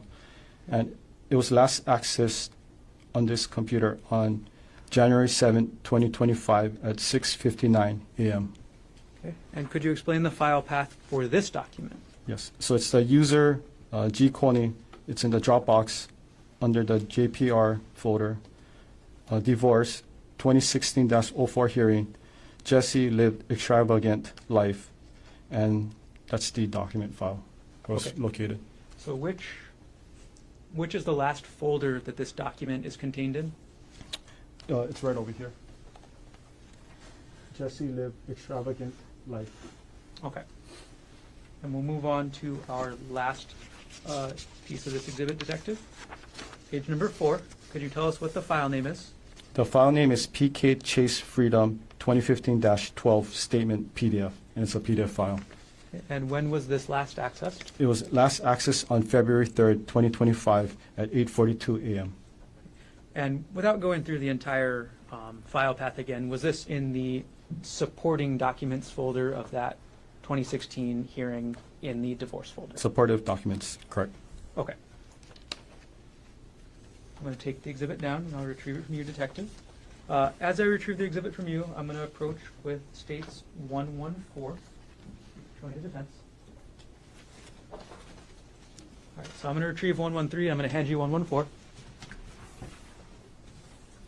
And as I hand exhibit 113 to the clerk, could you review states exhibit 114, please?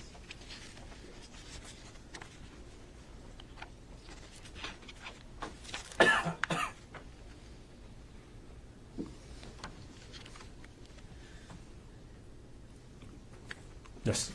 Have you had a chance to review this? Yes. Okay, what is this? So this is a Word document file relating to a 2018 tax created from the user G Konig. Okay, so this is the first time that you've testified this morning about a Word document, is that right? Yes. Okay. Does the Word document show an author? Yes. Who was the author according to the metadata? So the author is Gerhardt Konig.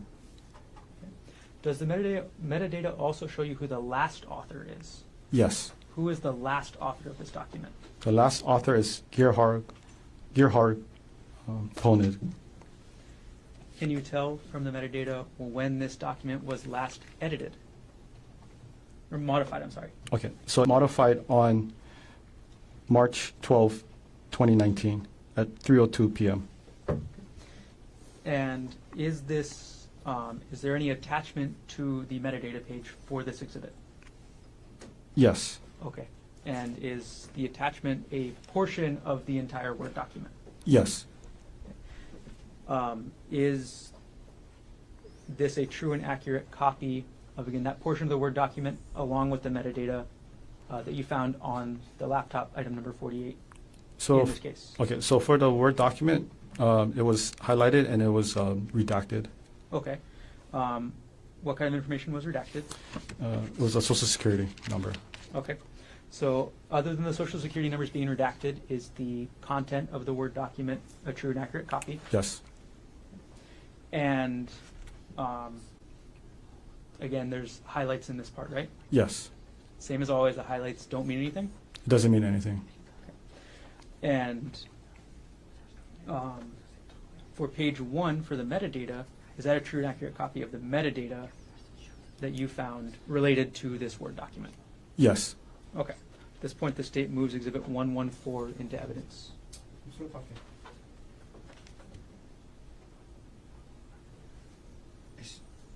Well, maybe, can we approach, I don't want to do a speaking objection. It's just part of the document.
hours and minute later. Understood.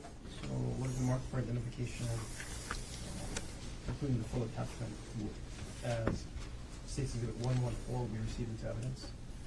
Okay, Detective Numa will retrieve that exhibit from you, and we'll come back later with everything. Okay. Okay. All right. So I'm going to retrieve from you 114, and I'll approach with states 115.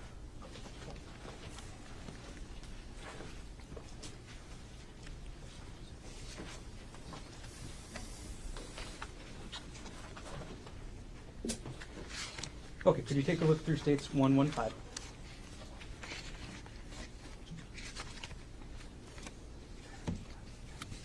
Yes. Okay, do you recognize what this is? Yes. Okay, and what is this?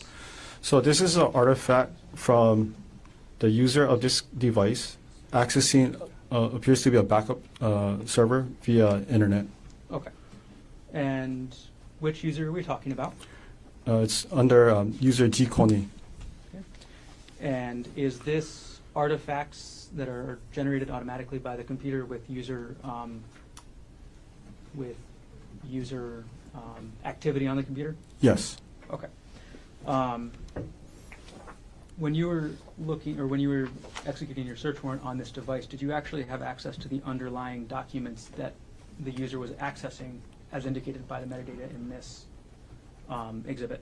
For this particular one, no. Okay. And could you explain what you meant by a backup?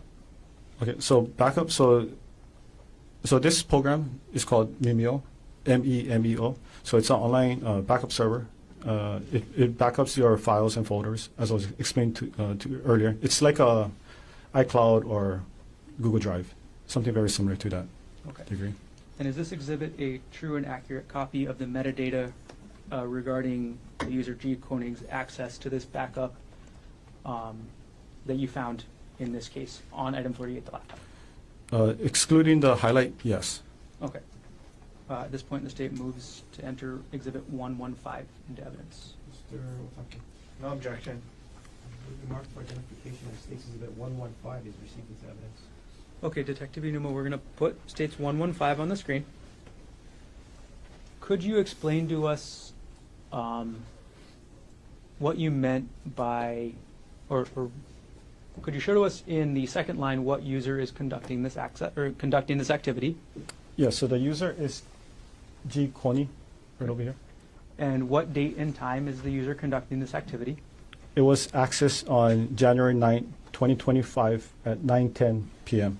Okay, and are you able to tell which computer application the user is accessing this from? So it was accessing through the Internet Explorer, the Edge. And could you explain to us the URL that we're looking at the top? Yes, so this is the file path for the URL. So this is the backup server that takes you directly to the Mimeo company. Okay, and then what is after the backup server? Yes, so after the backup server, so if you look further down, so this user access an account belonging to Ari, look into a folder called Documents, and under a subfolder called Divorce, and access this file named notes.docs. Okay, and are you able to determine which user's backup data this was? Was it G Konig's backup data? No, it appears, based on the URL, it appears to be the username for Ari. Okay. And this is a docs, docx, that's a Word document file. Got it. All right, we'll move on to page 2, Detective. Could you explain to us what this page of the exhibit shows? Okay, so this one is similar to the last one. So this was access to the Internet Explorer, the Edge. This was accessed on January 9, 2025 at 9:14 p.m. And then it's the same, so the user is G Konig, and they access the Mimeo server, backup server, and access an account belonging to a person or username Ari, went into the download folder, and then access the complaint for absolute divorce document. It's a Word document. Can you tell from the URL when the backup date was? So when these files were actually uploaded? So there's dates on there, but I wouldn't know for sure unless I reach out to the company to verify what these dates particular means. Okay. And our last page of this exhibit, could you explain what we're seeing on this one? Yeah, so this one, it was also used by the Internet Explorer under the Edge. This was accessed on January 9, 2025 at 9:15 p.m. And then the user, G. Konig, went access the Mimeo backup server, accessing the user account for Ari, went into the download folder, and then viewed the Rosen divorce PDF file. Okay. I'm going to take the exhibit down, Detective, and I will retrieve the exhibit from you as I bring up to you State's Exhibit 116, showing to defense counsel.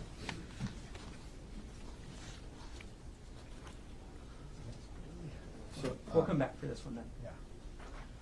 We'll go ahead to State's Exhibit 117, Detective. I'm sorry, 118, as 117 is already in evidence.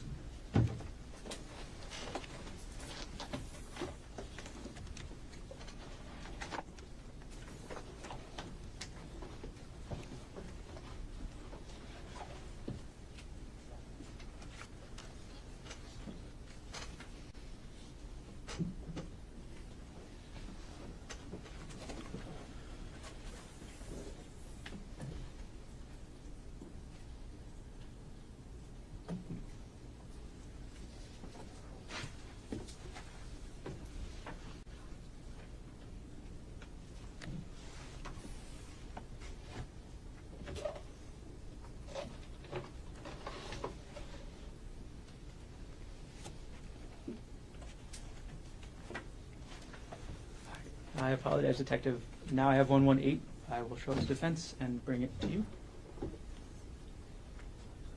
Thank you.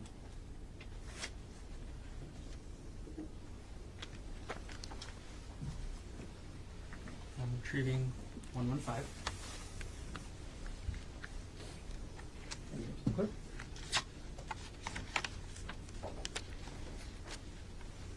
Okay, Detective Enuma, could you take a look through State's Exhibit 118 and let us know when you're done?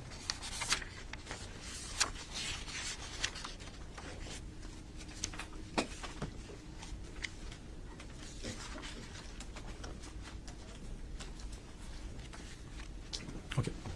Okay, do you recognize what I've handed you? Yes. Okay, and what is this?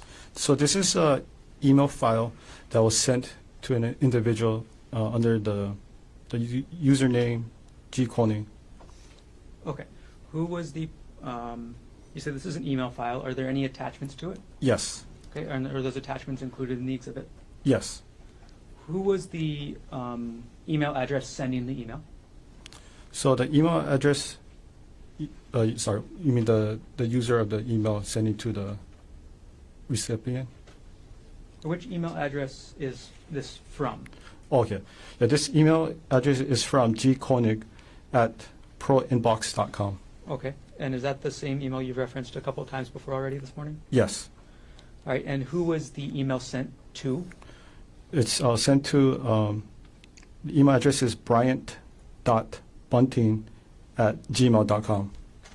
And is this exhibit a true and accurate copy of the metadata attached to the email along with the email attachments? Yes. Okay. Did you actually have access to any content in the email or just the attachments? So inside the content, there was nothing inside the content, but then there was attachment part Okay, of so the. there was no like email message. It was just a bunch of attachments. Yes. Okay. And at this point, the state will move to admit State's Exhibit 118. Mr. Otake. No objection. Move to mark for identification as State's Exhibit 118 is received into evidence. Okay, Detective Inuma, I'm going to publish the exhibit. All right. I'm going to zoom in on the top of the page. Okay, so you've already told us who the email was to and from. Could you tell us the date and time of the email? Yes, the date and time is December 4, 2024 at 3:33 p.m. And what was the subject line of the email? The subject line was stuff. Okay. And you already told us that there was no content to the email messages, but I'm going to zoom in on this portion that says attachment names. What are the attachments to this email? So there were 3 attachments to this email. The first one was called screen time and deleted messages docs. The second attachment was called some saved chats with pictures docs. And the third one was chat.txt file. Okay. All right. And Detective, we're going to go through. Do you recognize there's 3 attachments to this email, right? Yes. Okay. And if I go through the attachment, can you tell us which attachment is in order? Yes. Okay. So we're going to go to page 2 of this. Which attachment are we looking at here? So this is the first one. This is under the screen time and deleted messages. Okay. Detective Unuma, I'm going to zoom in on the text here. What does that say? So it says 7 hour on screen in 10 days. So about an hour per day messaging on workday. Messages in thread do not support this. Vast majority are deleted. 5+ hours in background. Phone calls, ? Okay, I'm going to take that down. Okay, Detective, we're going to move on to the next page. I'm sorry,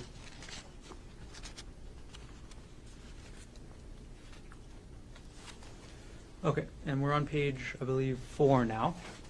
Could you tell us the title at the top of this page? The title is called Deleted Messages from Sunday or Sun 12-1, parenthesis, all deleted. Okay, we're going to keep moving forward, Detective. And now we're on page 6, I believe. Are we still in that first attachment, the one you mentioned earlier? Yes, still under the first attachment. Okay. I'm going to take it down for just a second, Detective. And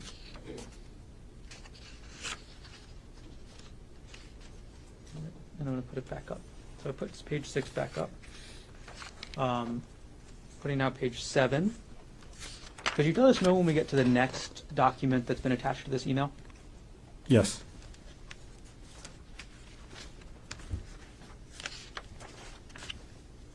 And that concludes the first attachment files. Okay. What's the name of the second attachment? The second one is called Some Saved Chats with pics or pictures docs. Okay. And we're at page 11 now. Is this the first page of that document? Yes. Okay. We're going to scroll through, Detective.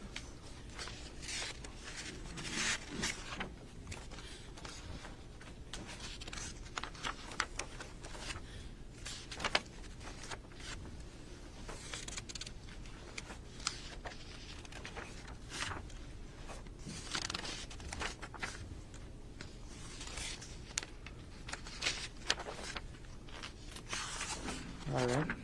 And now we're on page 23. Yes. Is this still the same document? So this is the third document. Chat.txt? Yes. What is a TXT file? So TXT is a type of format. It's text-based. So in this purpose, we had to convert it to a PDF so you can display it. Okay. All right, I'm going to take the exhibit down. I'm going to retrieve exhibit 118 from you. And I'm going to approach with states exhibits. I'll skip ahead a little bit. We're going to approach with states exhibit 1, 2, 4.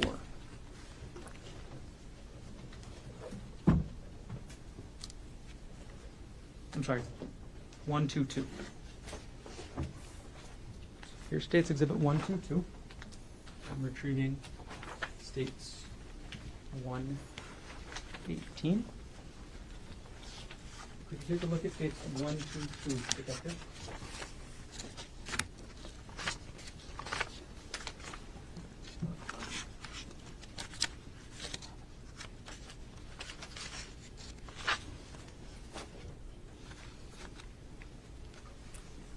Yes. Do you recognize what that is? Yes. What is that?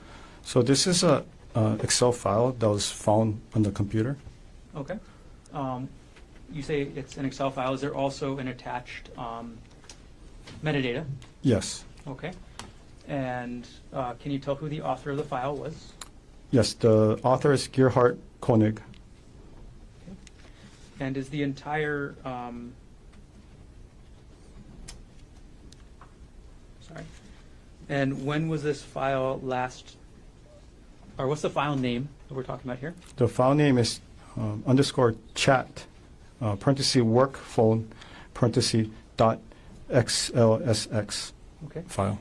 Is this exhibit a true and accurate copy of the metadata along with the XLS, or the file that was attached to this?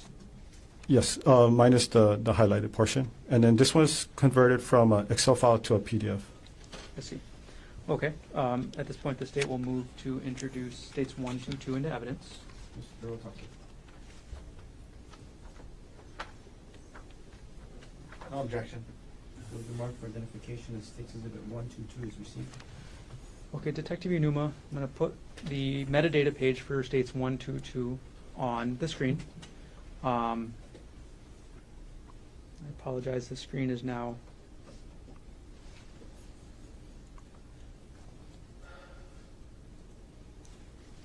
single pages, but only looking at.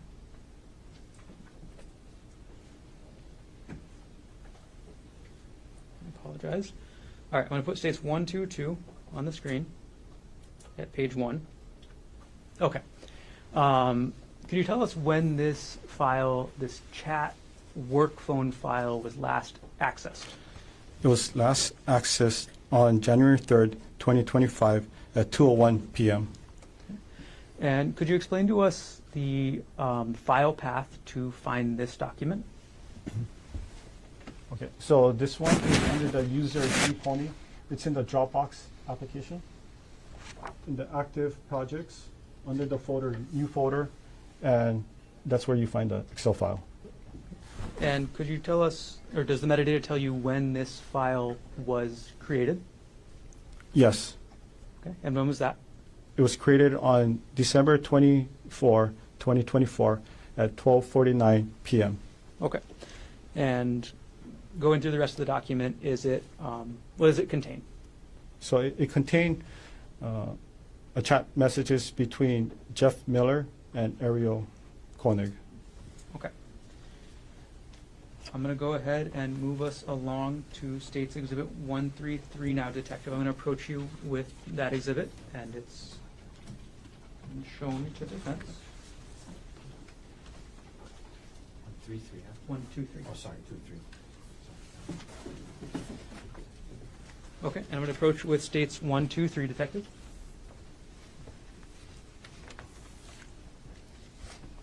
Could you take a look at that, please?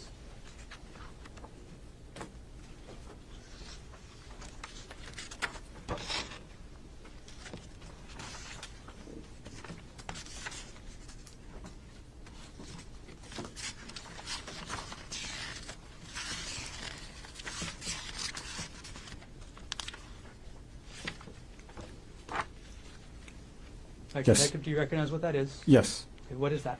So this is a text file that was located on the user device G Konig. Okay, and what was the name of the file? The file name was underscore chat, parenthesis, pers, phone, parenthesis, dot txt file. Okay, and Detective Inuma, I know we just did States 122, which was chat work phone. Mhm. What is contained in chat purse phone? So it also contains text messages between Jeff Miller and Arielle Konig. All right, and for the exhibit that you have up there with you, States 123, is there both the metadata attached to the user activity with regards to this file as well as the file? Yes. Is that a true and accurate copy of the metadata that you saw on the software along with the file? Yes. At this point, the state moves exhibit 123 into evidence. Mr. Otake. No objection. With the mark for identification as States Exhibit 123 is admitted into evidence. Okay, I'm going to publish And Detective Minimo, we're not going to go through the entire chat this time either, but can you go through when this was created, the file path, and then when it was last accessed? Yes, okay. So it was created on December, right here, December 8, 2024 at 3:18 p.m. And then this is the file path to retrieve the document. So this is the user G. Konig. It was in the Dropbox application under the folder active projects subfolder, and then this is where we're able to recover the document. Okay. And when was the document last accessed by the user? It was last accessed on January 7th, 2025 at 9:06 a.m. Okay. And then again, you said that the attached file is the messages. Yes. Okay. We'll keep moving, Detective. I'm going to retrieve Exhibit 123 from you, and I'm going to approach with Exhibit 124.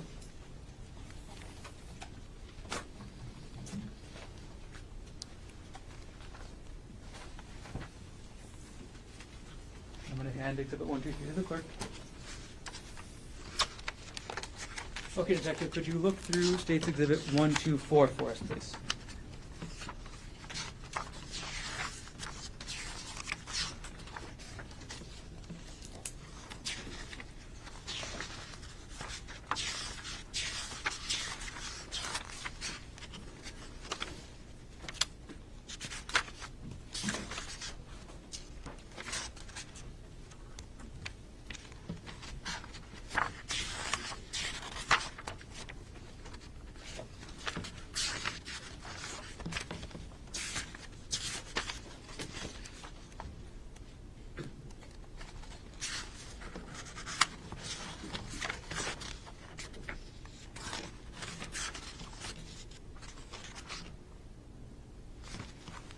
Okay. Okay, have you had a chance to look through the exhibit? Yes. Okay. And what have I just handed you? So these are documents found under the same device under the username G. Konig, and it contains documents relating to wedding. To a wedding? Yes, to a wedding. Okay. And is this exhibit both metadata as well as attachments? Yes. Okay. Does every metadata have an attachment? Yes. Okay. Are the exhibits true and accurate copies of the metadata along with the attachments? Yes. And again, any highlighting doesn't mean anything, right? Yeah, the highlighted doesn't mean anything. Just usually for search purpose. Okay. At this point, the state will move to enter State's Exhibit 124. Mr. Foster, No objection. where the mark for identification of State's Exhibit 124 is received into evidence. Okay. I'm going to publish the first page of State's 124. Detective Inuma, could you tell us the title of this document that's we have the metadata here for on the first page? Yes. The title is called the W, and I think it's a 0223 parenthesis GK parenthesis, and then it's an Excel file. Okay. And could you tell us who the author of the document is? So the author is, it's right over here. Worth and AI, or right over here. Okay. Could you tell us who the last author is? The last author is Gerhardt Konig. Okay. And could you tell us the last modified date? The last modified date is right over here. February 23rd, 2018 at 6:18 a.m. Okay. And then could you tell us when, I'm sorry, I'm going to have you keep pointing, when this Excel spreadsheet was last viewed by the user on this laptop? Yes, so it was last accessed on December 30, 2024 at 7:29 p.m. Okay. And with regards to this spreadsheet, what's in the spreadsheet? So in the spreadsheet, it's like an Excel spreadsheet. So it has multiple tabs. It talks about who's going to be the guest list, what type of floor, the venue, everything you see on wedding planning. Okay. I'm going to move forward, Detective, to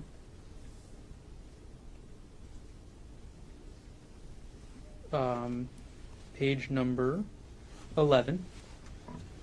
All right. Detective, could you tell us what the document in this is? So the document name is the W0225 parenthesis GK parenthesis and it's a Excel file. Okay. Is this the same Excel file as the one that we just talked about? It's not the exact same, but it's very similar. Okay. When was this file last accessed? It was last accessed on January 22, 2025 at 6:25 a.m. Okay. And the actual attached file is not attached to this exhibit, is that correct? Yes. Okay, so we just have the metadata for this file. Yes. Okay. Moving on to page number 12. What is the file name here? The file name is Worthington Konig Waiting Room Block 9 period 14 period 18, and it's a PDF file. Okay. And when was this file last accessed by the user? It was last accessed on January 22, 2025 at 3:04 p.m. Okay. And is this file attached to the exhibit? Yes. Okay. We're going to go to page 13. And we go to page 14 and publish page 15, publish page 16, and 17. So what does this file appear to be? Appears to be like a contract for the wedding. Is it for booking venue? Yes. We're going to go to page, I'm sorry, we still have a little bit more, 18 of the exhibit. All right, now we're at page 19 of States Exhibit 124. What file are we talking about here? So this is an Excel file. The file name is the W0201 parenthesis GK parenthesis. And could you tell us when this file was last accessed? It was last accessed on February 24, 2025 at 6:16 a.m. Okay. And is the actual spreadsheet attached to this exhibit? No. Okay, is this the same spreadsheet that we were talking about earlier with the other similar numbers? Yeah, so when I was looking at everyone, it appears to be very similar. Just certain numbers were different. Okay. Publishing page number 20. All right, and sorry, I'm going to just keep us moving as much as we can, Detective. Okay. We're going to go to 21. Essentially, are all these pages of this exhibit related to a wedding? Yes. And the wedding between Gerhardt Konig and Arielle Konig, correct? Yes. Okay. We'll pause this exhibit for now, and we'll move on to the next one, Detective. I'm going to approach with States Exhibit 125.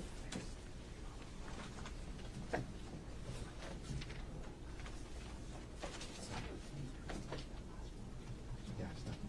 Yeah. States 125. Okay, thank you. Okay, I'm going to approach with States 125 and retrieve 124.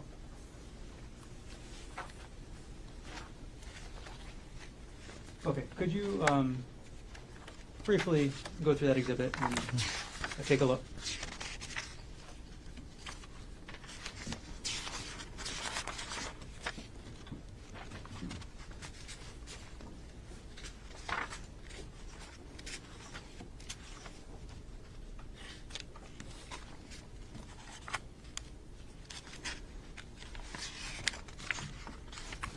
Yes. Okay. Do you recognize the exhibit I've just handed you? Yes. Okay, and what is this? So this contains documents relating to the user or the couple's financial history, investment account, life insurance, and any kind of benefits. All right, and do you in this exhibit have both the metadata along with the attached files? Yes. And is this exhibit a true and accurate copy of the metadata along with attached files that you viewed on item number 48, the laptop you examined in this case? Yes. At this point, the state moves exhibit 125 into evidence. Mr. Otake. No objection. It's been marked for identification as State Exhibit 125 is received. Okay, Detective Inuma, I'm going to try and move us forward a little bit in this. So we're going to just do a couple pages from this exhibit. So we're going to start with page 1. Could you tell us what the file name is here? So the file name is Westinghouse 2022. It's on January 31st, and it's a PDF file. Okay. Can you tell us when this file was last accessed? It was last accessed on December 15th, 2024 at 8:17 a.m. Okay. And could you tell us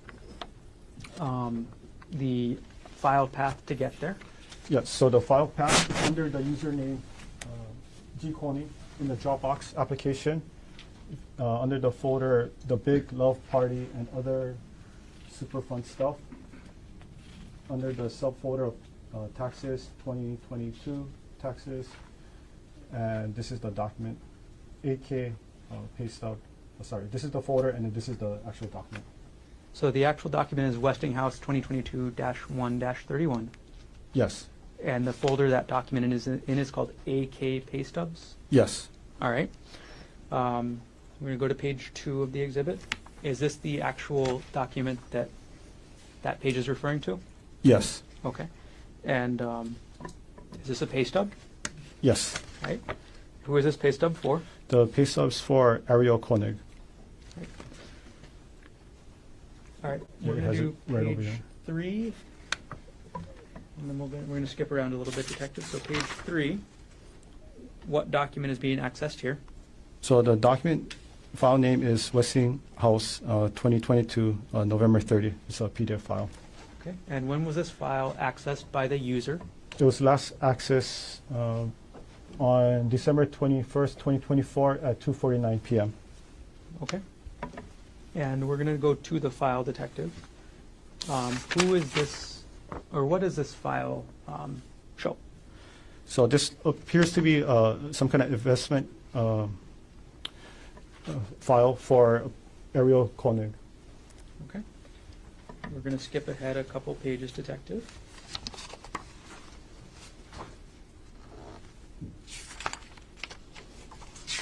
To page...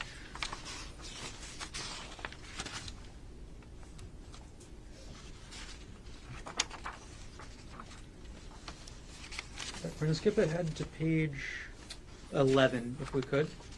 I'll put it up on the screen for you.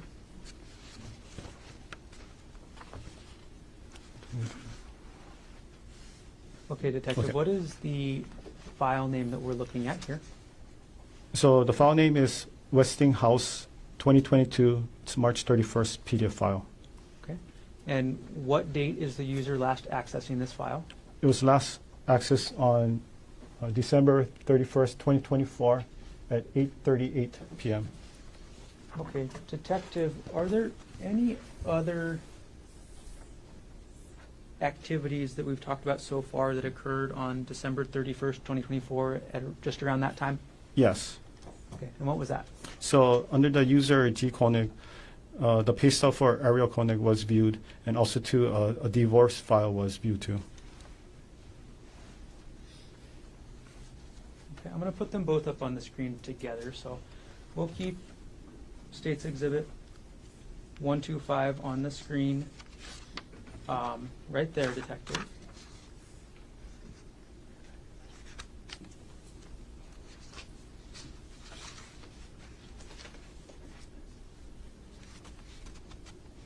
And we're going to put States 113 on the right side of the screen.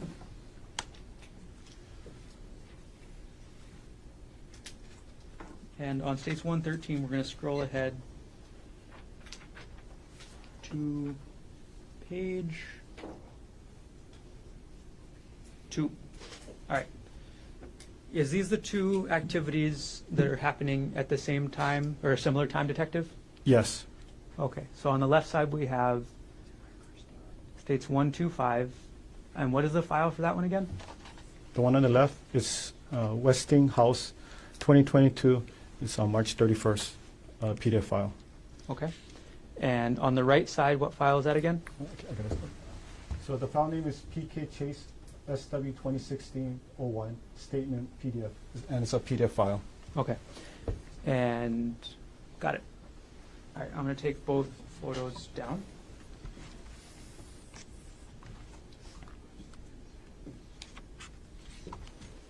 And I'm gonna go back to exhibit 125, detective.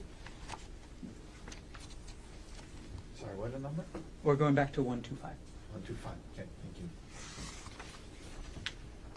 All right, and almost done with this exhibit, detective.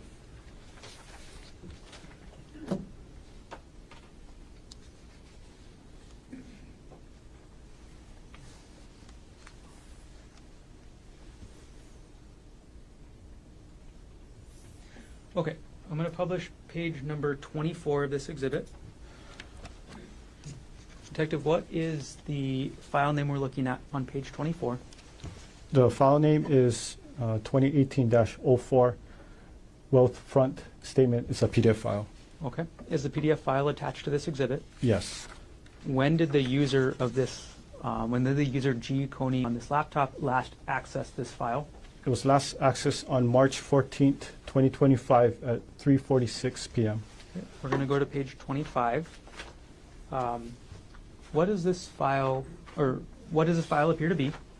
Appears to be like a personal account for the user or the person, Arielle Worthington. This is an account statement for Arielle Worthington? Yes. Okay. All right. And then last pages for this exhibit, detective, page number 36. I'm sorry, we'll skip that. Okay, I'm going to retrieve that exhibit from you, detective. And we have got time for one more before lunch.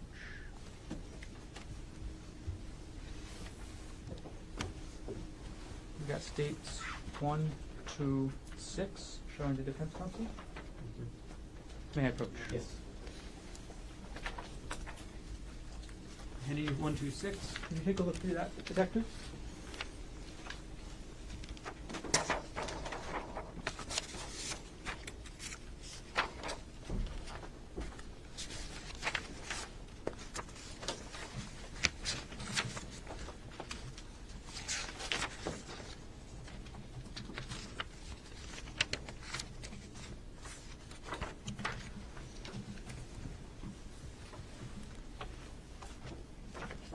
Yes. Do you recognize what that is? Yes.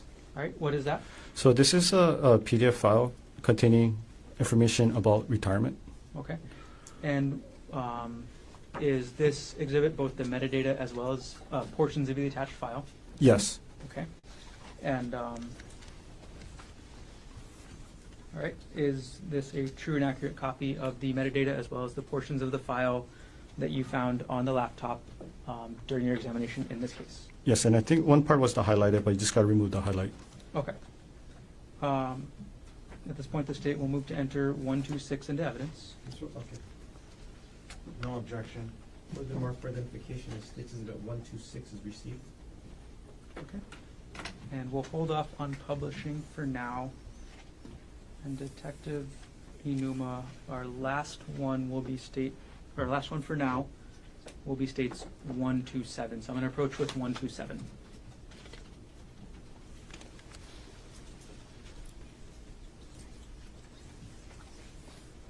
I'm going to hand 1, 2, 6 to the clerk.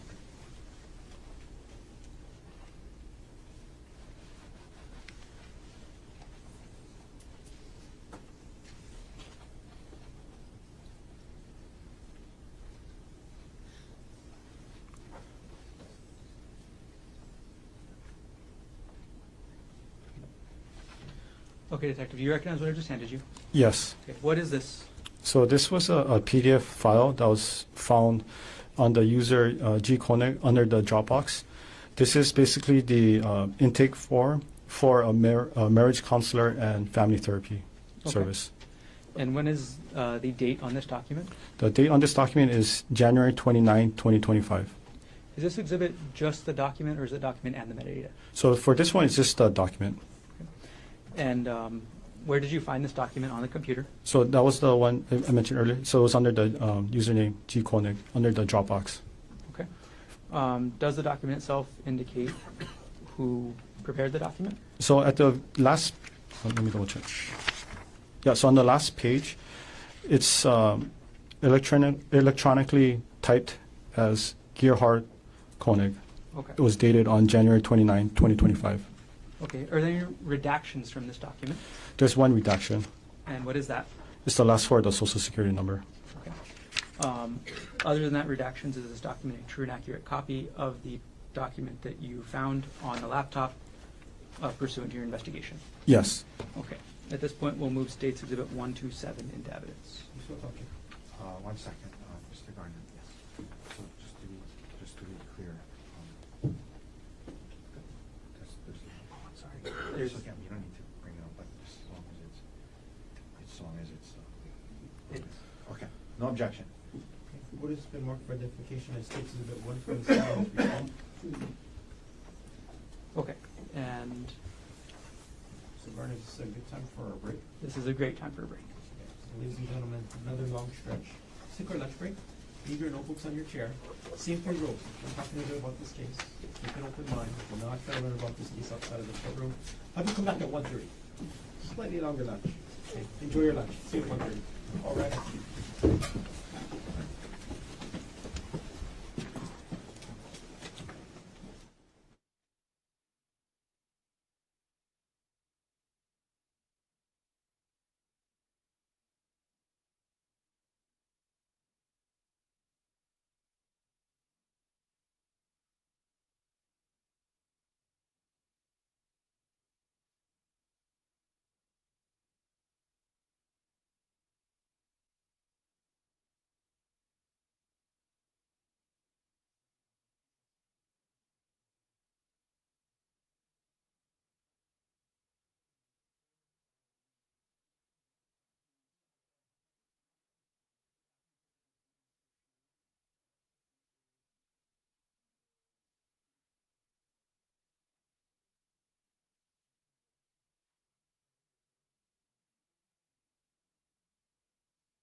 Konig is present in court with all four counsel of record.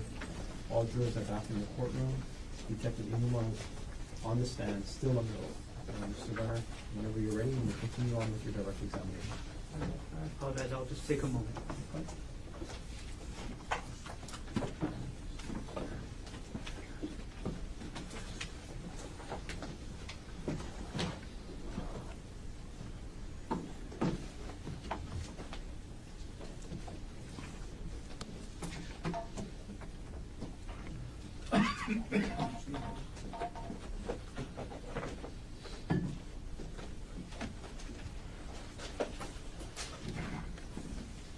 Okay, good afternoon, Detective.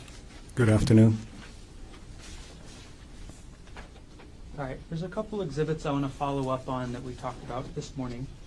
So I'm going to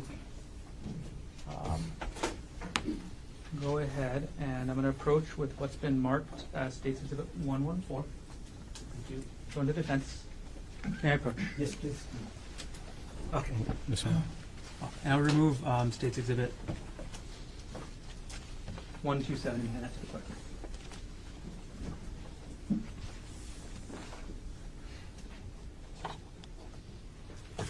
Okay, could you take a look through that exhibit, Detective?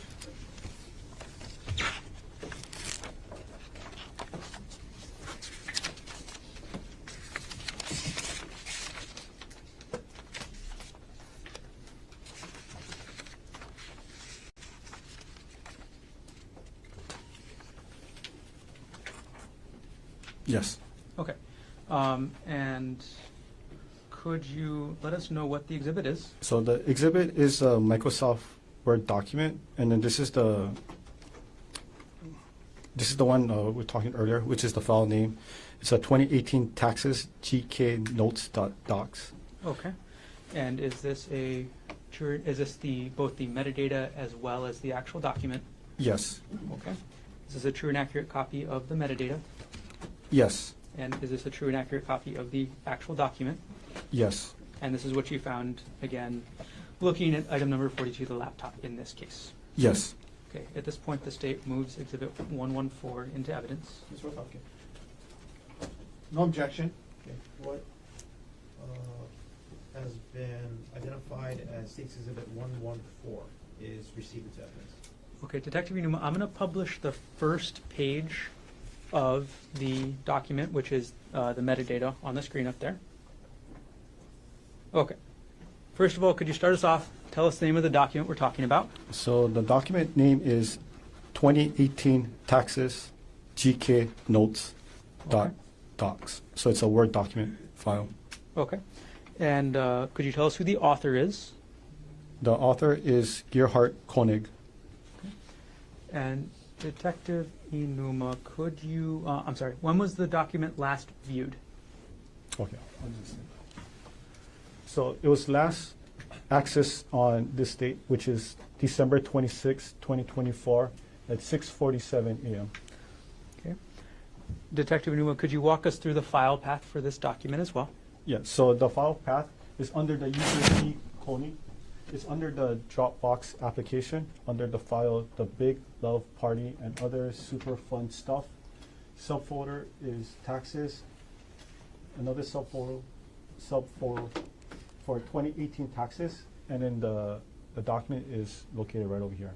Got it. Okay, Detective Inuma, I'm going to take the exhibit down from the screen right there, and I'm going to ask you if you could read from the document.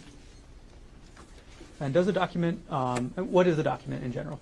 So a document it's like an official, it could be official, non-official, but it's just basically what we use to have information like I'm data. so sorry. That was a bad question. What is this document, Oh, this document. generally about? Yeah, so this document contains notes and information regarding 2018 taxes. Okay. And Social Security numbers have been redacted, correct? Yes. Okay. Could you read for us the amount of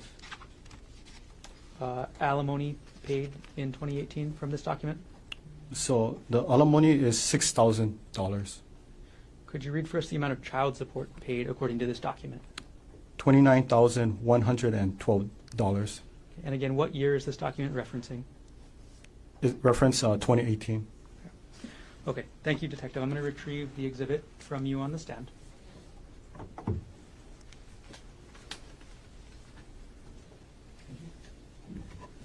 And the next exhibit I'm going to hand you is going to be State's Exhibit 124. And I'll hand that up to you, and while you're flipping through, I'll give the old exhibit to the clerk.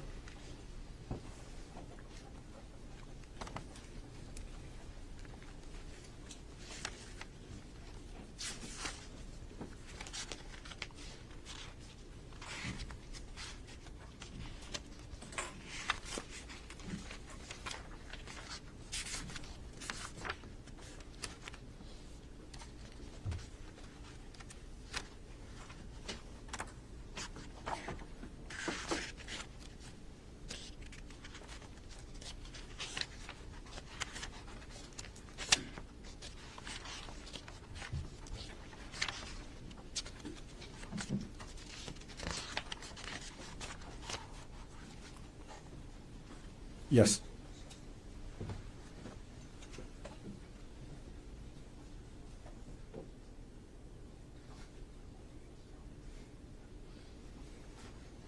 Okay, I'm sorry, Detective. Have you reviewed the exhibit? Yes. Okay, and again, is this one of the exhibits you viewed this morning? Yes. Okay, and what is the file, or is this exhibit a combination of both files and metadata? Yes. Okay, and as you testified before, this exhibit is about weddings, right? Yes. And this is about the wedding between Gerhardt Konig and Arielle Konig, right? Yes. Okay, and the metadata contained in this exhibit is a true and accurate copy of what you found using the Axiom software, is that correct? Yes, minus the highlighted word. Got it. And the attachments, the files attached, are they also true and accurate according to what you found on the laptop? Yes. So that it was the Excel file, and it was just converted into a PDF file. Got it. Okay. At this point, the state will move to enter states 1, 2, 4. Mr. Otake. No objection. Would the mark for identification of states exhibit 124 is received? Okay. We'll keep moving, Detective. I'm going to approach with our next exhibit, and I'll retrieve 124 from you. Next exhibit is 116. Go to Defense Counsel.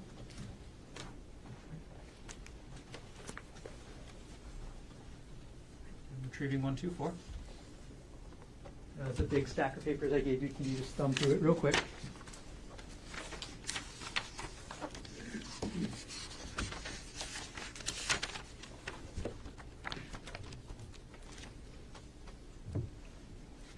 Yes. Okay. Do you recognize this exhibit? Yes. What is it? So this is a Word document that was located under username G Konig. The title is called GK Action Items Daily, parenthesis 2018 to 2021, and it's a docs file. So it's a Word document. Okay, so it's a Word document. Can you tell from the metadata who the author is? Yes. The author is Gerhardt Konig. Okay, and could you tell us, I'm sorry, when the file was last accessed? It was last accessed on December 3rd, 2024 at 2:36 p.m. Okay. And is the metadata part of this exhibit true and accurate copy of the metadata you found on the laptop, item number 48? Yes. Is the attachment a true and accurate copy of the Word document you found attached to this metadata on the laptop? Yes. Okay. And it is a rather lengthy document, is that correct? I'm sorry, what was that? It's a rather lengthy document, Oh, is that yes. right? It's more than 100 pages, right? Yes. Okay. At this point, the state will move, or will move Exhibit 116 into evidence. Mr. Otake. No objection. Would the mark for identification of states exhibit 116 is received into evidence? All right, thank you. Just a moment.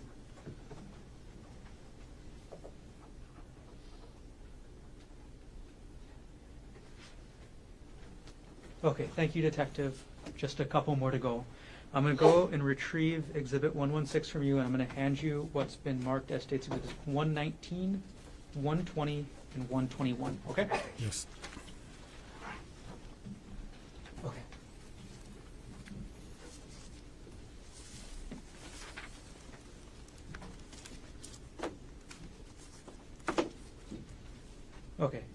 Do you recognize the three discs I just handed you? Yes. Okay. Before testifying today, did you review what's on those discs? Yes. Okay. And what is on those discs? So it contains a zip file. So basically a bunch of files combined together and placed in a zip file. So a zip file is like a container. You put everything inside and you zip it up, and it decompresses it and allows it to be sent via email. Okay. And is there also metadata contained on those discs? Yes. Okay. And in each of those discs, what is the metadata show? So it shows the date and the time where these items were attached. It's under WhatsApp, and it was under Jeff Miller. There was a series 1, 2, and 3, and it was sent from the user of this device to the person, the same user of the device. Clarify, Detective. Are we talking about an email here? Yes, this one is an email. Okay. So who was the email from? So the email is from the user, well, the email address was gkonig@proinbox.com. Okay. And who was the recipient? It was also the same one. It's gkonig@proinbox.com. Okay. So, and is that true for each of these three exhibits? Yes. So each of these three exhibits is an email that the user of the email address gkonig@proinbox.com sent to themselves. Yes. Okay. Did you review these exhibits to make sure that they are fair and accurate, decompressed zip files? Yes. Okay. Is the metadata on each of these exhibits a true and accurate copy of the metadata that you saw while examining the laptop? Yes. Are those three zip files, do you remember the names of them? I know it was WhatsApp, and then it was Jeff, and then it was a one, and then it's a zip file. Okay. I mean, I don't know like offhand the accuracy of the file name, but then there was a WhatsApp Jeff 2, and then there's a WhatsApp Jeff 3, and they're all zip files. Okay. Got it. And are the contents of those files contained in an individual folder on each disk?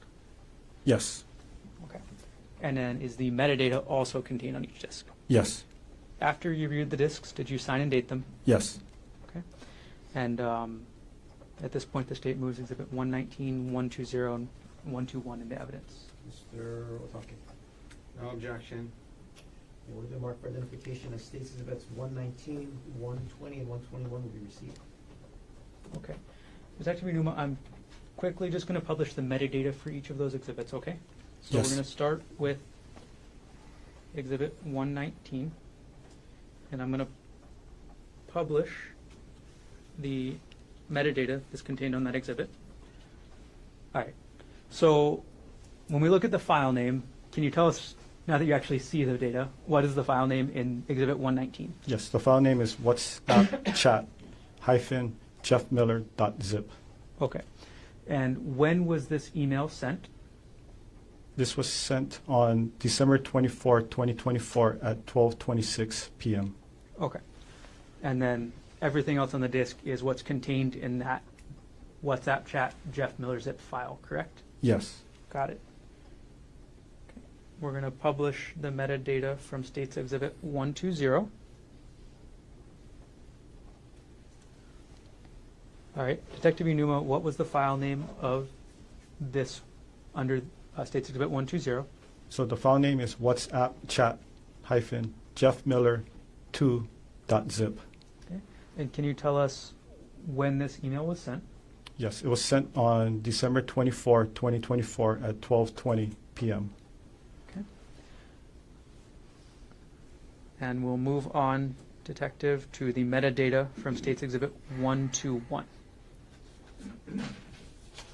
All right, could you tell us what the file name is for this? Yes, the file name is WhatsApp chat -jeffmiller3.zip. Okay. And can you tell us which date this email was sent?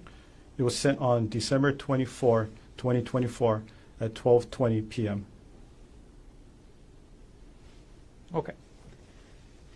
I'm going to take the exhibit down.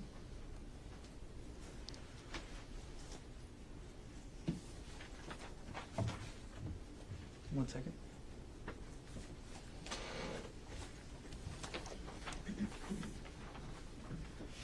Okay, Detective, thank you for answering my questions. I have no further questions. Did your examination of the laptop take place in the city and county of Honolulu, state of Hawaii? Yes. Okay. No further questions for me at this time.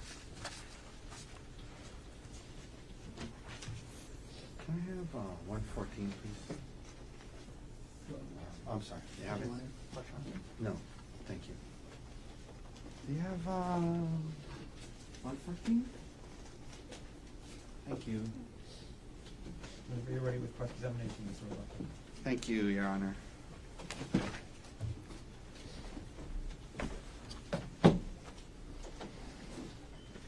Okay, good afternoon, Good Detective. afternoon. Good afternoon. Can you tell me how you pronounce your last name? Is it Inuma or Iinuma? It's Inuma. Excuse me? Inuma. Inuma. Yeah, long I. Okay.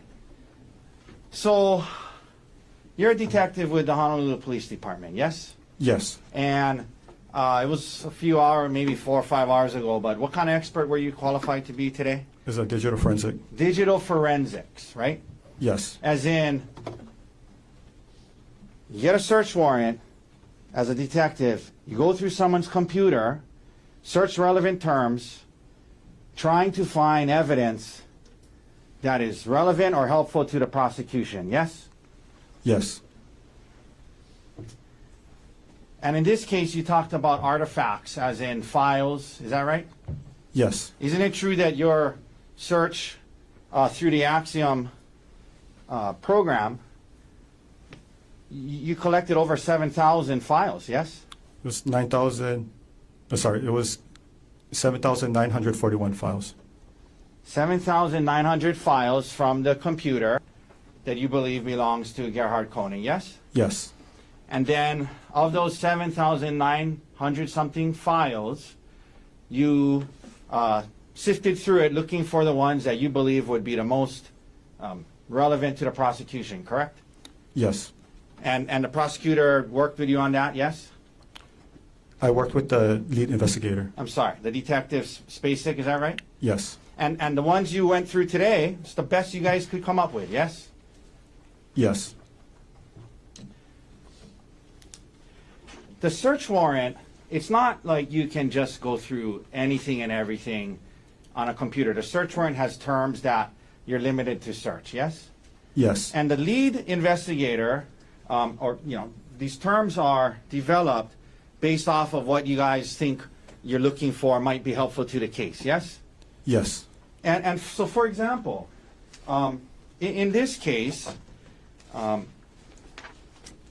some of the search terms that you're looking for on the computer to see if somebody searched for or looked this up, some of the search terms were danger, death, fall, slip, accident, cliff, kill, die. Those are some of the search terms that the lead detective put in the warrant that you guys are trying to comb through this computer, trying to see if we can find searches for death, falls, accident, cliff. Those are some of the search terms that you guys are looking for, right? Yes. Okay, and again, today you went through what you found, right? Yes. And there were other search terms as well that had Arielle's name, yes? Yes. And Miller's name, yes? Yes.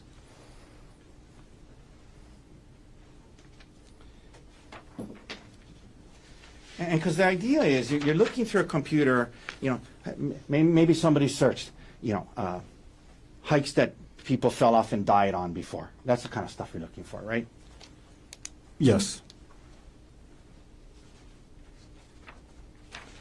Another group of search terms that was included in the warrant detective were syringe, vial, undetectable, incapacitate. Those are some of the search terms that you guys thought, let's go look through this computer and see if we can find stuff related to that, correct? Yes. One of the search terms, detective, was hike, right? Yes. And as you indicated, between February 28th, 2025, and March 4th, 2025, there was you went through some searches about hikes, correct? Yes. And if we could pull up Exhibit 110, please. Okay. So if we could,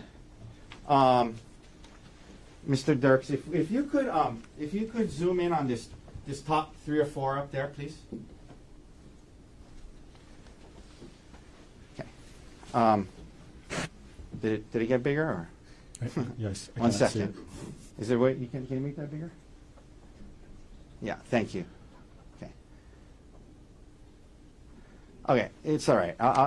So some of the searches said Maui hikes, Oahu Spring Trail, Hale Maui Trail. So there were searches related to Maui hikes as well. Yes. Yes. And are you aware that Dr. Konig would go on hikes with his son on Maui often? No. Were you aware that he would go on hikes with his wife and family on Maui? No. And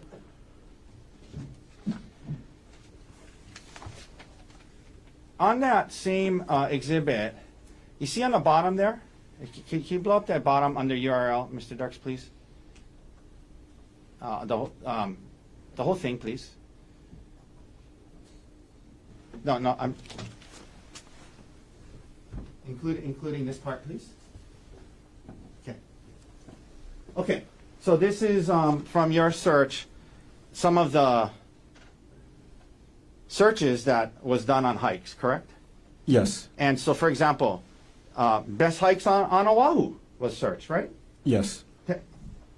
10 best trails and hikes on Oahu came up, yeah? Yes. Easy hike on Oahu came up, yes? Yes. Top 10 easy hikes for everyone, yes? Yes. 35 hikes on Oahu, yes? Yes. Palipuka hike on Oahu, yes? Yes. Wili Wili Nui Ridge Trail hike on Oahu, right? That was something that came up. Yes. And difficult hikes on Oahu. Those were what you found when you're looking up what he searched about hikes, right? Yes. There was nothing about most dangerous trails on Oahu that you found, correct? In this part. In this part, yes. Okay.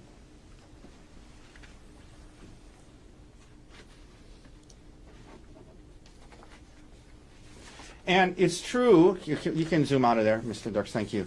The last time according to you, that you found that he searched about hikes was on March 4th, 2025, correct? Yes. And you understand the incident in this case was on March 24th, 2025, yes? Yes. Okay. So from what you saw, it's not like he kept going back and looking at more and looked at different ones more leading up to after March 4th, correct? Yes.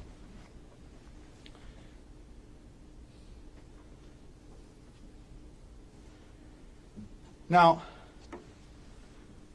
if somebody wanted to go on a hike on Oahu, they might search for hikes, right?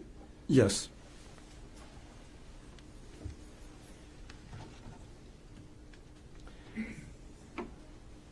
Detective, we went through Exhibit 105, if we could pull up 105.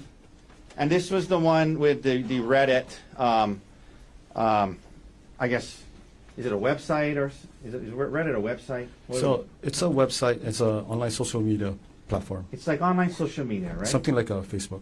Something like a Facebook where I think you said you can go to it and get advice on certain topics or see what other people have to say about it, right? Yes. Yeah, for whatever, if you wanted to learn about, any certain topic and see how people else have dealt with it, you might go on there and see what people have to say, right?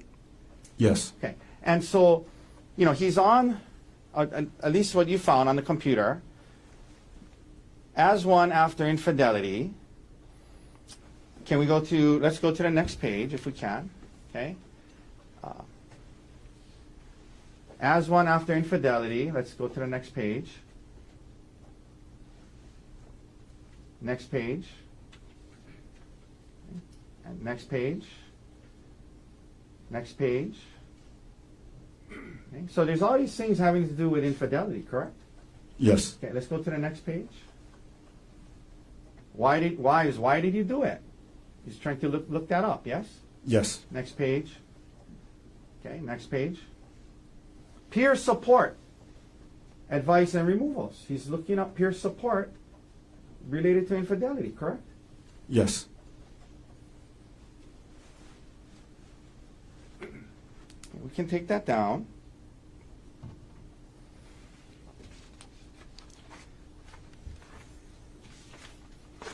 the term DARVO, you mentioned, can you tell us what that, your understanding of what that means? Yes. So, from my understanding from reading, Reddit and then Google Yeah, search. what does it stand for? So, deny, attack, reverse, victim, offender. So it's from my understanding, it was as an abuser, you're trying to avoid accountability. So, for example, dealing with infidelity, the person who had the affair is trying to avoid accountability, trying to deny, trying to reverse it on the person that got cheated on, right? Yes.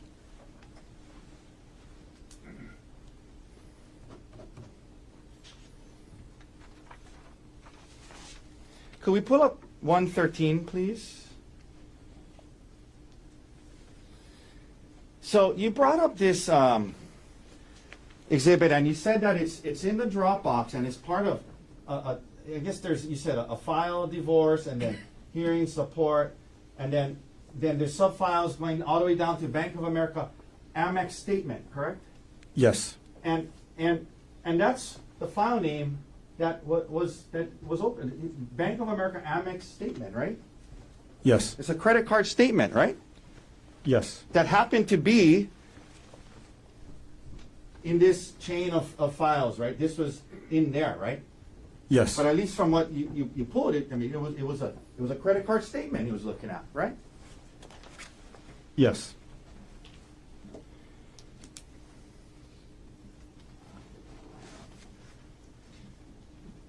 Now, we can take that down, Mr. Dirks. Thank you. So I wanted to ask you this, Detective, because I just want to make sure that we're not that we're painting an accurate picture here, okay? The search warrant, you can only seize files that the search warrant terms allow you to seize, correct? Yes. So, it's not as though you're giving us a holistic picture of everything he was looking at during that time period, correct? Yes. It's only the ones that you could seize, right? Yes. For example, one of the search term was Arielle Konig, yes? Yes. Gerhardt Konig was not a search term, correct? Yes. So, when we looked at, and you said, well, this day he was looking up her retirement account, you could seize that, right? Yes. But your Axiom program, if he was also either right then or close by looking at also other financial documents like his retirement accounts, their taxes, their life insurance related to him, Axiom wouldn't seize that, you wouldn't have that, you couldn't present that to the jury, correct? Could you rephrase the question one more time? If there was a file that didn't have Ari's name on it, on his computer, but he was looking at, for example, his retirement roughly around that same time period he was looking at hers, you wouldn't be able to seize the one from him because it had his name on it, right? Yes. Okay. So you agree that when we're looking at these things, context kind of matters, right? Context matters. Yes. And what we've gone through is just certain things he might have been looking at during that time period, but not all, right? Yes. And so, for example, if he was doing financial planning to decide how much more life insurance they needed to get, each of them, to make sure that based off of their salary, based off of their retirement, if something happened to either of them, they could pay for the house in order to make sure the kids had a house, and he was looking at all these financial documents, and half of them were his, you're only able to show us the ones that had her name on it, right? Yes. Based on the search warrant, yes.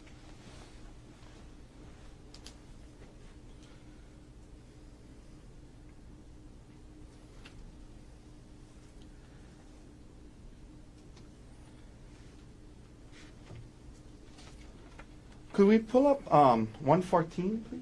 Oh, I'm sorry. I think, is that the one I grabbed? I think that's the one I grabbed. Actually, it's not put, because, yeah. So 114, may I approach? Yes. Detective, 114 was the document entitled 2018 Taxes for Gerhardt and Arielle Konig, right? Yes.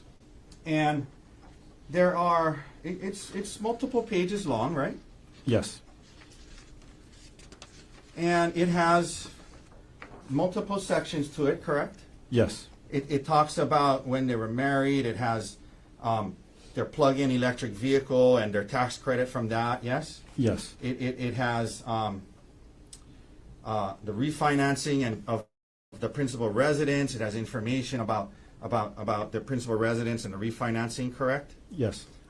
It had charitable contributions and how much they donated to charity that year, right? Yes. It has his income on it, right? Yes. It has his withholdings from his W-2 on it, right? Yes. And the real estate taxes they paid to under 1098 form, yes? Yes. It had the 2017 federal income taxes they paid, right? Yes. It talks about some investment and investment loss that they had that year, right? Yes. It has things from their W-2 from University of Pittsburgh, right? Yes. And then it has information about Arielle Konig on there, about, again, the principal residence, home mortgage interest, education information, healthcare information. Has all of that in this document, right? Yes. And out of this whole document, you're only asked about the part that where how much alimony and child support was paid that year, right? Yes. Okay, but there's a lot more other information on here, right? Yes. You don't know what information on here he was looking at when he pulled this up on his computer, do you? That's correct.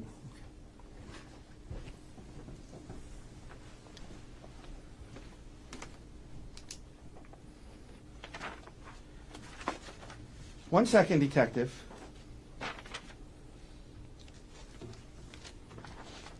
You also were only able to search for, because of a search warrant, and it's not your fault, it's just what the search warrant allowed, for a specific time, right? Yes. So I think it was December 1st to March 24th, right? It's 24. Yes, correct. So you weren't able to go back and see, okay, well, is this normal? Does he often go to these files and look up his tax information or the retirement information or any of these files? Is this a normal practice of his, every month or so? You weren't able to go back and see that, were you?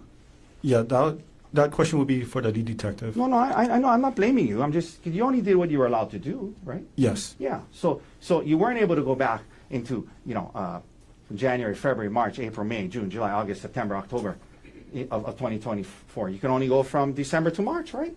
Yes.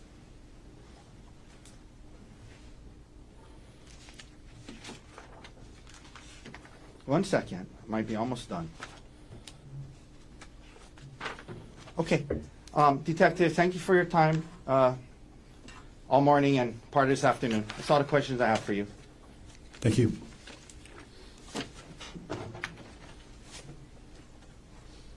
Thank you. Mr. Gardner, any redirect? Briefly, go ahead. Okay, Detective Inuma, you were asked about the date range for when you saw the user G. Konig searching for hike information, correct? Yes. Okay, and that date range you asked about was February 28th through March 4th, is that right? Yes. That's 5 days, right? Yes. Other than those 5 days, in the approximately 4 months that you looked through the laptop with the user Gerhardt Konig, other than those 5 days, was there any other research about hiking that you found? Not that I recall.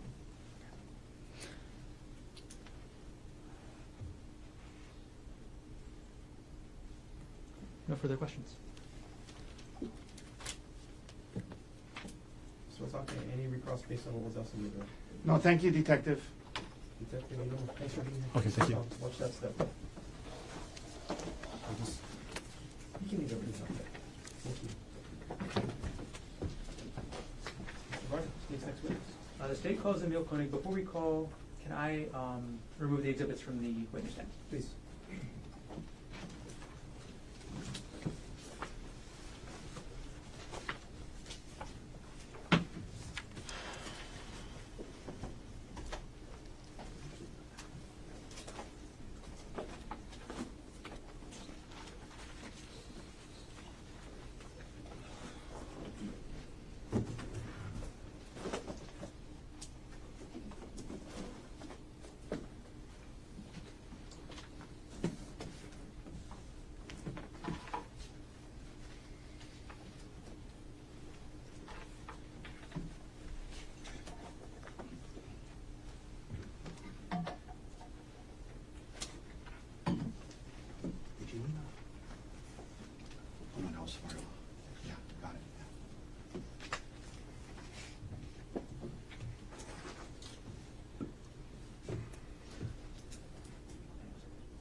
right now, please.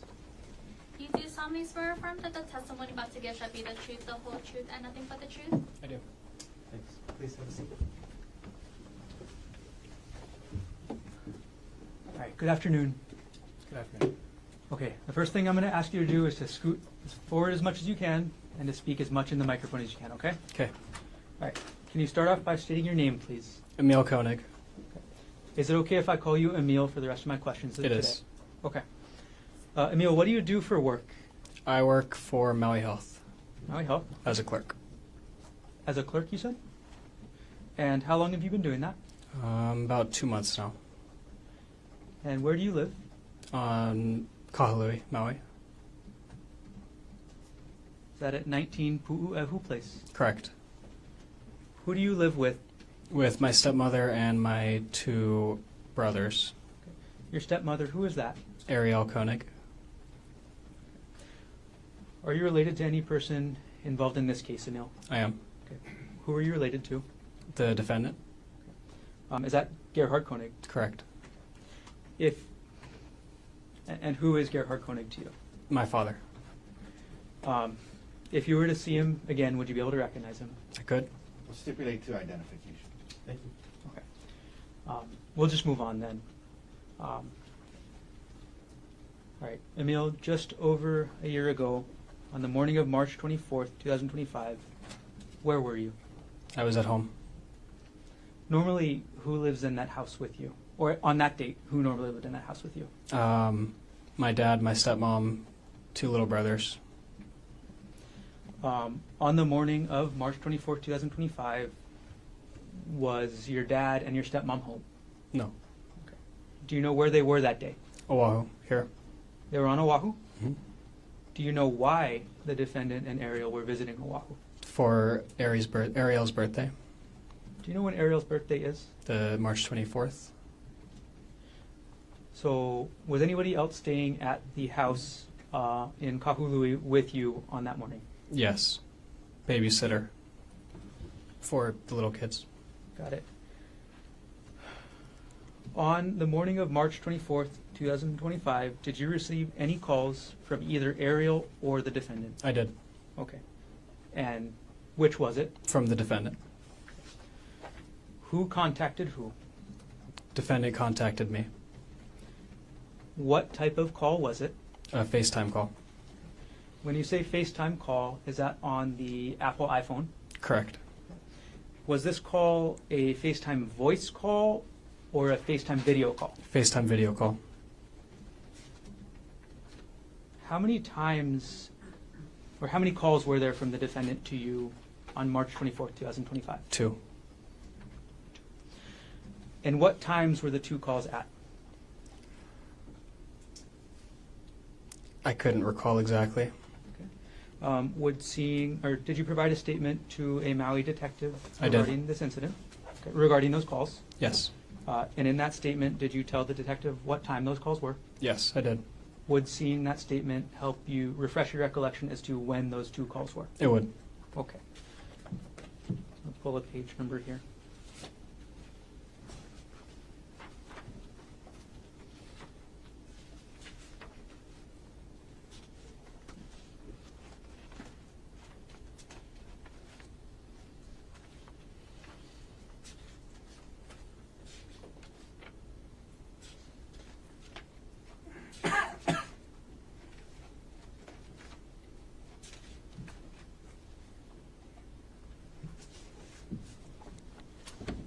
Okay, I'm going to approach with what's been marked as State's Exhibit 170.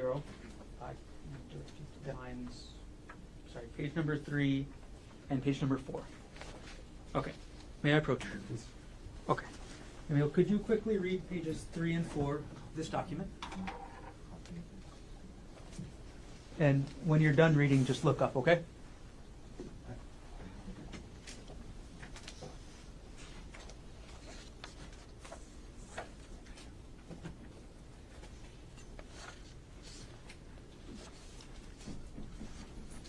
Okay.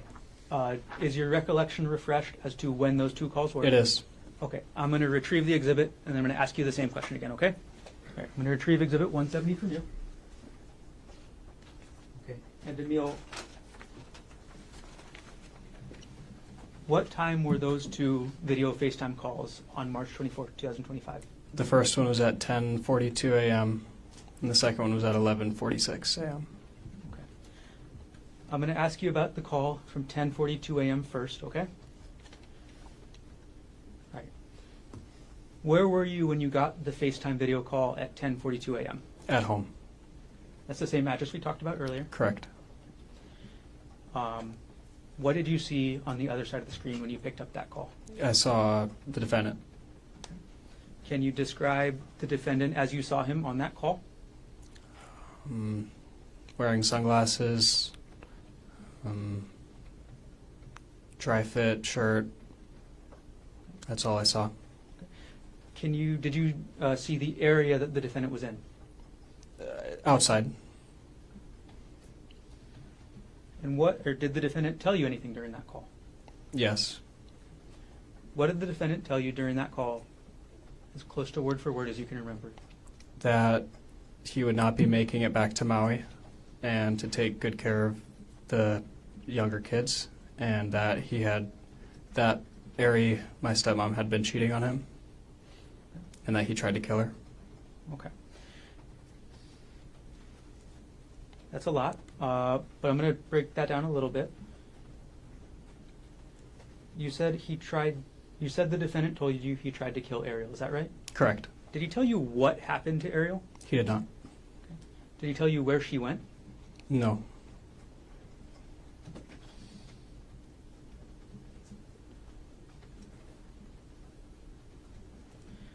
Did the defendant tell you why he tried to kill Arielle? No. During this 10:42 a.m. call, did the defendant tell you anything about what he planned to do next? During that call, the next plan that he said was to jump off the cliff. And how did you react to hearing that? Told him not to. How did you react to the defendant telling you he tried to kill Arielle? I don't remember what I said. Do you recall what the defendant told you after he said he tried to kill Arielle?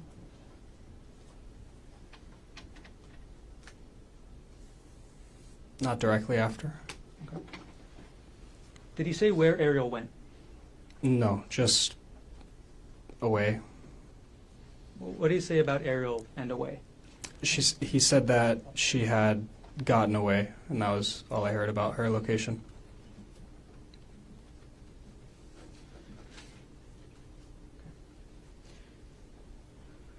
During this first call at 10:42 a.m., did you ask the defendant any questions yourself? Yes.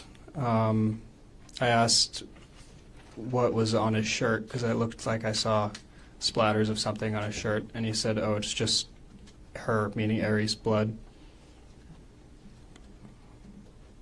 Okay. So far you've told us that the defendant told you he tried to kill Arielle, that Arielle got away, that Arielle was cheating on him, that he planned to jump, and that the blood on the shirt he's told you was Arielle's. Is that right? Correct. Okay, did I miss anything so far? No. Okay. Did he tell you anything else during this call at 10:42 a.m.? No. All right. So, Emil, after you get this FaceTime call and after the defendant tells you these things, what did you do? I went over to my grandparents' house, which is Arielle's parents. Okay. Walked over to their house, told them what had happened. How far away is your grandparents' house away from the Oahu place address you mentioned earlier? It's like a minute or so walk. And could you tell us your grandparents' names? Judith and Peter Mast.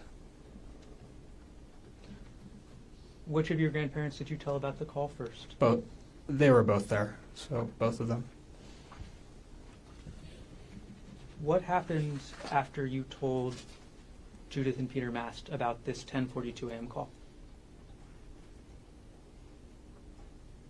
The next notable thing is they received a phone call from, I believe it was Queens Hospital, one of the hospitals here. Later on that day, did you tell anybody else what the defendant told you? My mom, Who's your mom? Jessie Patelare. Did you at some point also tell the police what happened that day? I did. All right. Do you know where your grandparents ended up going after you told them about this call? Yeah, here. They came to Oahu? Correct. Okay. All right. You said that there was a second call at 11:46. Is that right? Correct. All right. The second call, was this a FaceTime call as well? Yes. Okay. And just phone, just audio or audio and video? Audio and video. Did you pick up the call? I did. When you picked up this second call at 11:46, what did you see on the screen? I saw the defendant. Okay. And can you describe any background that you saw on the scene, if you remember? Just trees, rocks, the sky. That was it. During this second phone call at 11:46, what did the defendant tell you, if anything? He asked me if I had told anybody, and I said yes, and I told him who I had told. And then he said that he was just going to jump, and said that a couple times. Okay. To be super exact here, Emil, who did you tell the defendant that you told? I told the that I told my grandparents and my mother. Okay. So you told them that you told Peter, Judy, and Jesse. Correct. Okay. So after the defendant told you he was going to jump a couple times during the second call, how did you respond?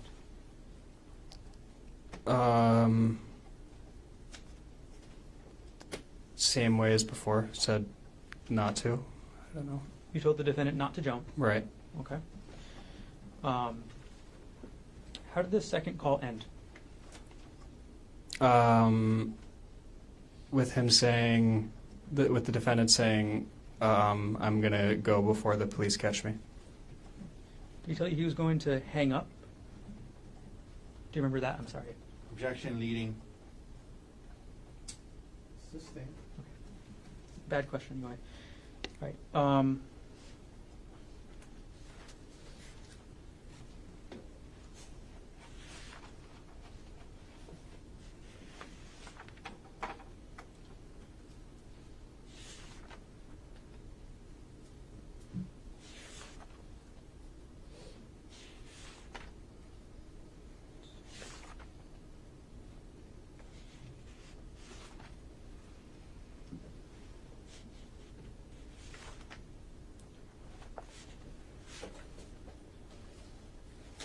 Sorry. I just want to clarify, Emil, about the last thing you told me about the police. What exactly did the defendant tell you about the police? Asked and answered. Could you clarify what the defendant told you about the police?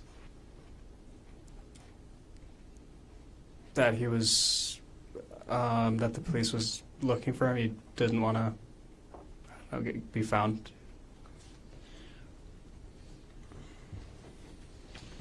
Right. Did the defendant tell you anything else about his state of mind or what he was thinking? He said he was at the end of his rope. Anything else you can remember about that? Thought about suicide for the last couple months leading, or for the months leading to the 24th of. For both of these calls we've been talking about, who was the caller? The defendant. So at either call, were you the one to dial him up? No.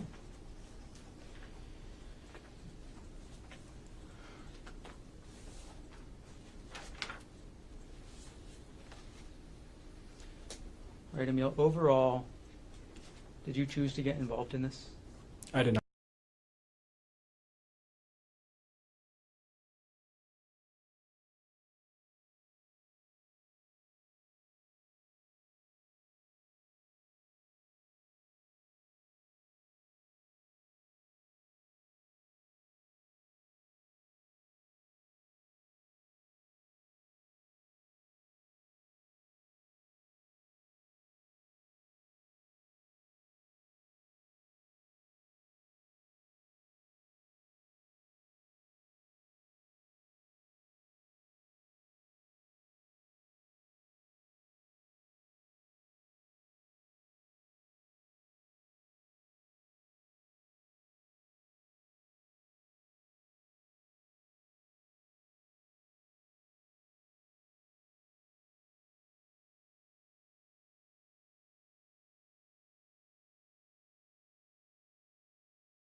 like a family group text or Snapchat or something like that? Yes.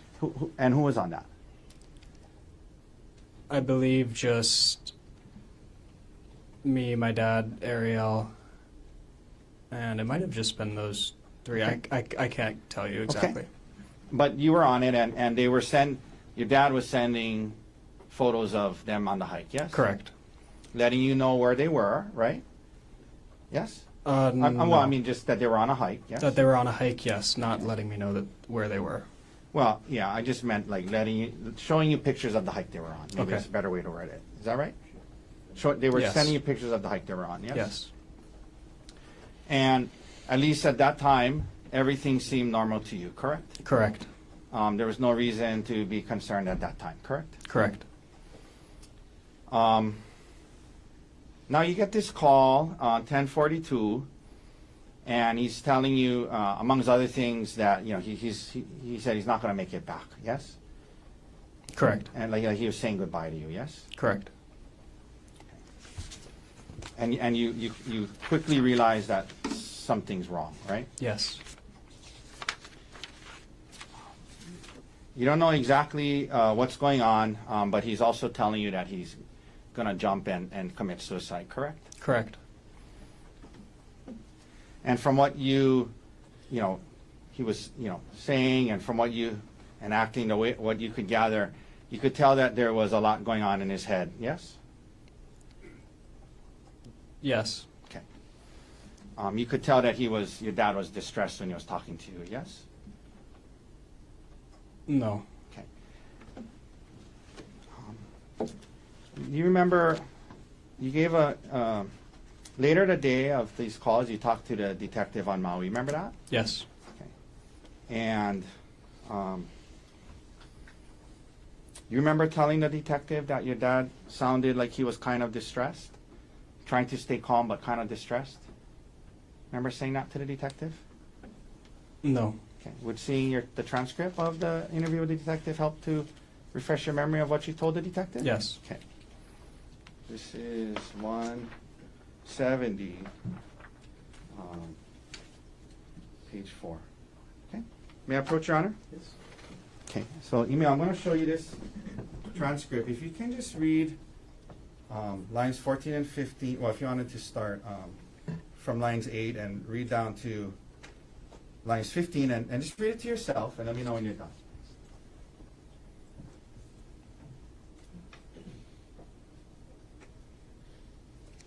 Okay. You remember saying that to the detective? Yes. Okay. But as you sit here today, you don't have a recollection of him sounding distressed, is that right? Didn't sound distressed. Okay. But you did tell the detective it sounded like he was kind of distressed, right? And then I said afterwards he sounded calm.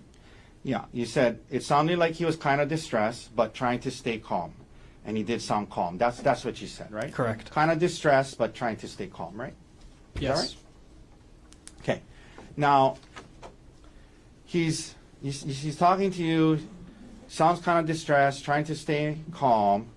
And you said also at some point, said something about he seemed like he was at the end of his rope. Is that right? Yes. That is what he said.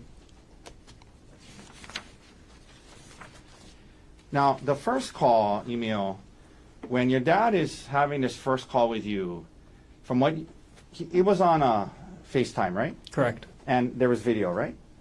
Yes. So you could see him and kind of whatever was in the camera behind him, right? Right. And he's having this call with you. He's right on the edge of what looked like a steep cliff, correct? Yes. Okay. And he's telling you he was going to jump, yes? Yes. And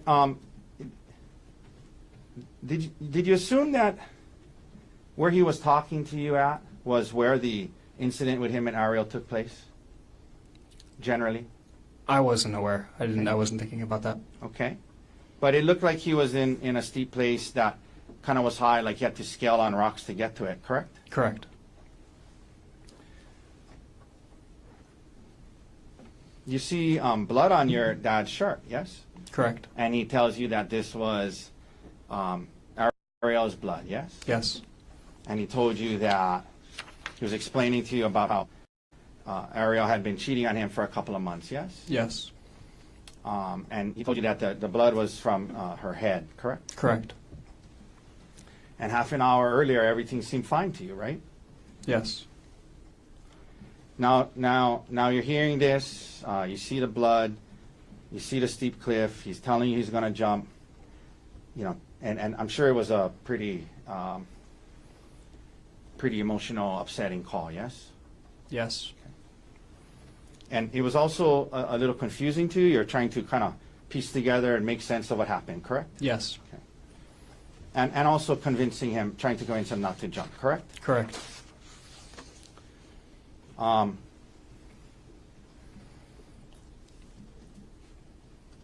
This was on FaceTime, and so it was on speakerphone, correct? Correct. Correct.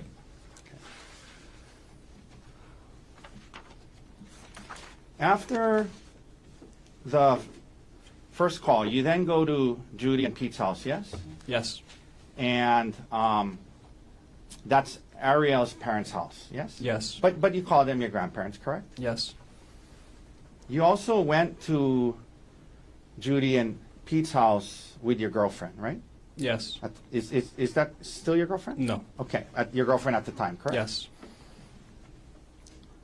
Then maybe about an hour later, your dad calls you again. Is that right? Yes. And you guys are talking, and he tells you, he brought it up and asked, and you said, yeah, I told Judy and Pete, and then he starts saying, okay, I'm gonna jump then, or something like that. Is that right? Yes. And then he said he needed to go so the police wouldn't find him, right? Yes. Okay, so I mean, he was telling you he wanted to jump and kill himself, and he wanted to go so the police wouldn't find him. That's what he was saying, yeah? Yes. Okay. And, after these understandably difficult and emotional calls, later that day, the detectives from Maui contact you, correct? Yes.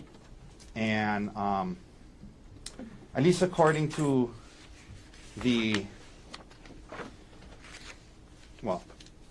it was the interview started at 2:27 p.m., correct? Would seeing the transcript help you remember that? It would. Okay. May I approach, Your Honor? Yes. Okay. Again, 170. So, Emil, if you just read that, this is the start of the interview. Okay, read it to yourself. Let me know when you're done. Yep. All right. So the interview started at 2:27 p.m. later that day, correct? Correct. And these were not Honolulu Police Department detectives, but Maui Police Department detectives, correct? As far as I know. Okay. And, you were able to look on your phone later. Well, you were able to look on your phone and tell the detectives the exact timing of the calls, and that's why you were able to say the first call was 10:42 a.m. and the second call was 11:46 a.m., right? Yes. So the interviews with the detectives is at 2:30 or 2:27. So about 4 hours after the 10:42 call, and about 3 hours after the 11:46 call, right? The interview with the detective, Yes. roughly. And obviously you didn't record the call with your dad when you guys were having them. You're just listening to him and talking to him about not jumping, right? Correct. And you didn't write down any notes after the call, right after, did you? Correct. Okay. I did not. But you tried your best, 3 to 4 hours later, to describe the call you had with your dad to the detectives, correct? Yes. Okay. And, today, for example, you were asked by Mr. Gardner, after he was talking to you about jumping, you were asked, what did you say back to him? And I think you said, I don't remember what I said right after that. You remember saying that just a little while ago? Yes. Okay. So as you see there today, there's parts of the exact wording and timing of what was said that you don't quite remember exactly verbatim, word for word, correct? Yes. And for example, you were asked by Mr. Gardner about, what he said after a certain point. He said, and there are things that you don't recall exactly what your dad said after certain parts of the conversation, right? Yeah. Okay.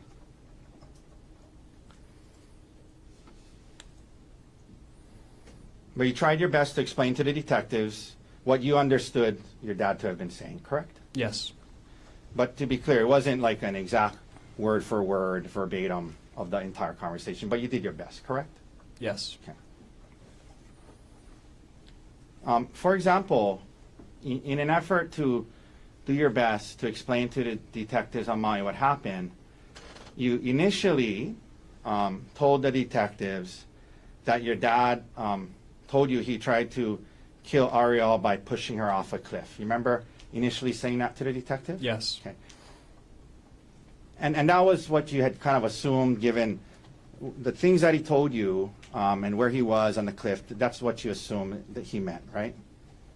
At least when you said that to the detective, right? Can you repeat that question? So when you initially told the detective, my dad told me he tried to kill Arielle by pushing her off a cliff, that's what you assumed your dad had meant, correct? When he said that, you assumed your dad meant that he had tried to. Well, let me phrase it this way. You remember telling the detective initially that your dad told you he tried to kill Arielle by pushing her off a cliff. You remember telling the detective that? Yes. Okay. But later on, in the conversation, in the interview, when the detective asked you about that, you clarified and you said the part about pushing her off the cliff was what you assumed he meant, not what he had actually said, correct? Yes, correct.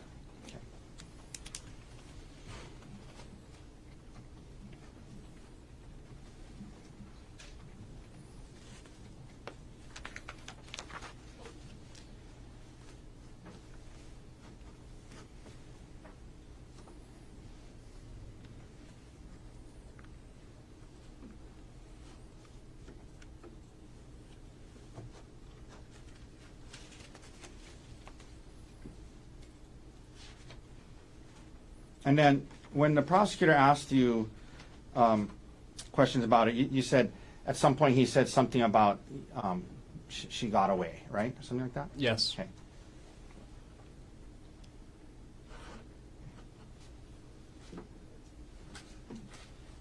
Did anyone tell you about the two witnesses that had testified that when she was moving away from him, he didn't try to stop her? Did anyone tell you that? Can you repeat that? Did anyone tell you that about how the witnesses that were there testified when when she was moving away from him, he didn't try to stop her? At what point? Can we approach? No. Over. Did anybody share that information with you? I don't understand the question. Okay.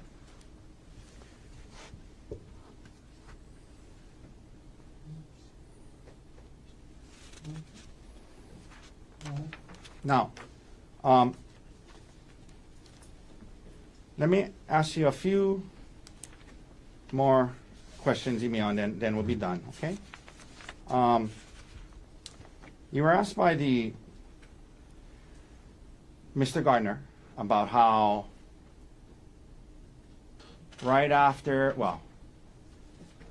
after the incident you flew to Pittsburgh to be with your mom, Jessica. Remember that? Yes. And was it later that night? Yes. Okay. But you did return to live on Maui sometime thereafter? Yes. Maybe in a few weeks? How long were you in Pittsburgh? A couple weeks? Couple weeks. I couldn't tell you the exact day. Okay. But, within a month you were back on Maui. Correct. And you, at the time, you had moved to Maui with your dad and Arielle when you were in high school, yes? Yes. And that was something that you chose to do, right? Yes. Okay. You were in Pittsburgh with where your dad was and your mom, Jessica, was, correct? Yes. And you chose to move to Maui to be with your dad and Arielle, yes? Yes. And so by the time we get to 2025, how long had you been on Maui, roughly? 2 years at that point. Okay. You had a girlfriend at the time, yes? I did. You had made friends on Maui, yes? I did. Your 2 younger brothers were there, yes? Yes. You had a job on Maui in March of 2025? I did. What kind of job? I worked at Chick-fil-A Okay. at the time. Were you going to school? I was not. Okay. And you liked it on Maui, right? Yes. So your options were to stay in Pittsburgh with your mom. You could have done that, right? Yes. Jessica, right? If you could have stayed in Pittsburgh with her if you chose to, right? Correct. Or you could come back to Maui, where your friends were and your girlfriend was, but to do that you would have to live with Arielle, right? To come back to Maui, you could come back to Maui and live with Arielle, right? It was an option, yes. Yeah, it was an option. And over the last year, since this incident, you have continued to live with Arielle, correct? Yes.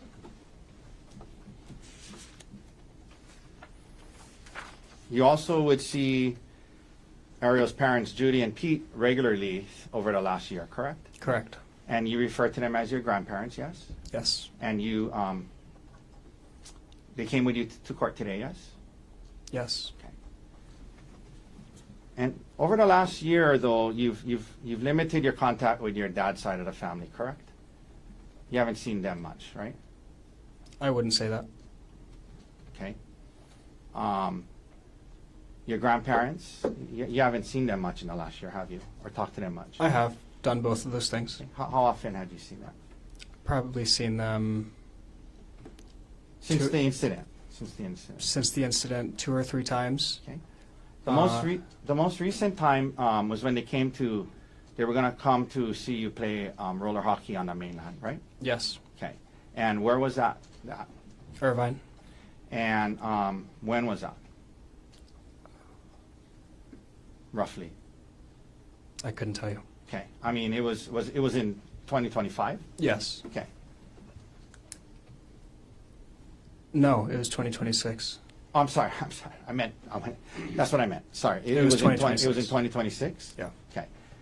And you're into roller hockey. You played a lot. Yeah. And you traveled to California earlier this year for a tournament, right? I did. Your grandma and grandpa, your dad's parents were going to meet you in Irvine to watch some of your games, right? Yep. And when they got there, Arielle's parents, Judy and Pete, had traveled with you up there, right? Yes.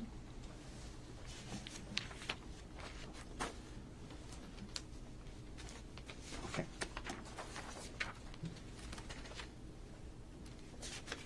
And you have not spoken to your dad since the incident, correct? Correct. Okay. All right. Thank you, Emil. That's all the questions I have for you. Can you read it right? Yes.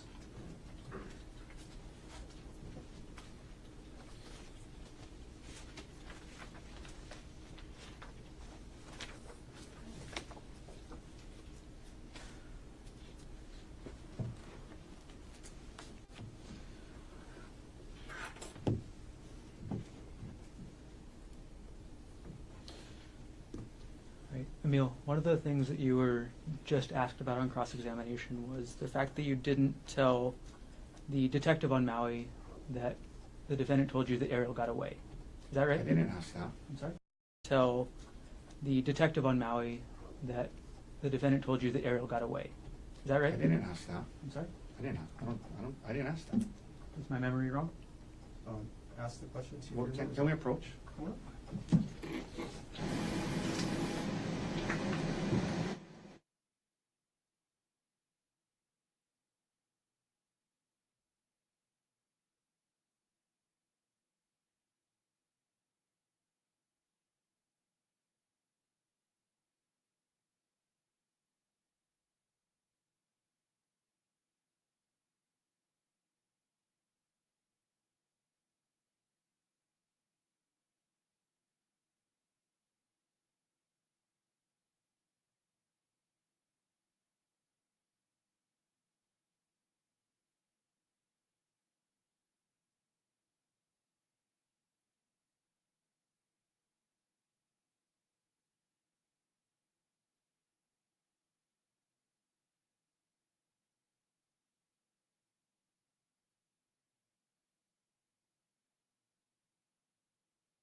were asked about, on cross-examination, this being a confusing FaceTime call, is that right? Yes. And you were, clarify more for us right here, Emil, was there any confusion about the defendant telling you he tried to kill Arielle? Can you reword that? Sure. Did you have any confusion about that statement by the defendant? Was I confused at all? Yes. I'm sorry. Let me. Is there any confusion in your mind about the defendant making that statement that he tried to kill Arielle? Now? In general. Yes. Okay. Could you explain? I didn't expect it. I'm sorry. I think I'm phrasing my questions poorly, Emil. Is there any doubt in your mind about the defendant telling you he tried to kill Arielle? No. Thank you. No further questions.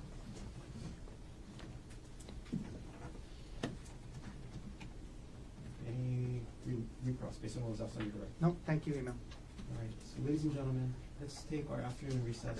Have you come back at 3 o'clock? Leave your notebooks on your chair. All rise.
Gerhardt Konig, 1 CPC.25-373. Dr. Konig is present in court with all 4 counsel of record. All jurors are back in the courtroom.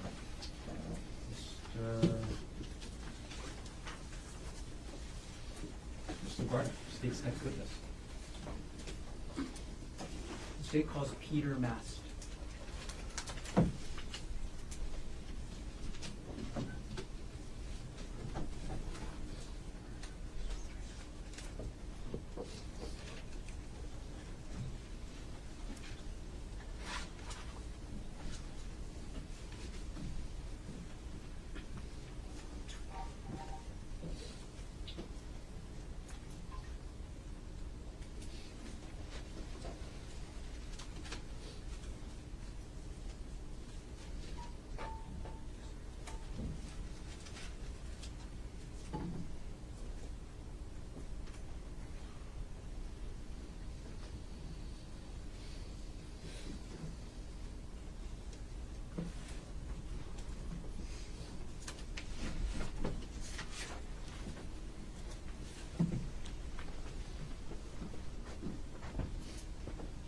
Can you please raise your right hand?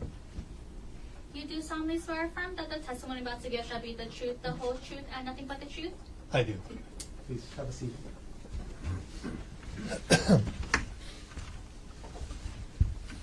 Okay, good afternoon. Good afternoon. All right, as you testify today, could you please speak into the microphone as much as possible? I will do that. And first things first, could you please state your name? My name is Peter Mast. And what do you do for work, Mr. Mast? I'm a engineer. I work part-time for a company providing business consultation on a quarter time. And where do you live?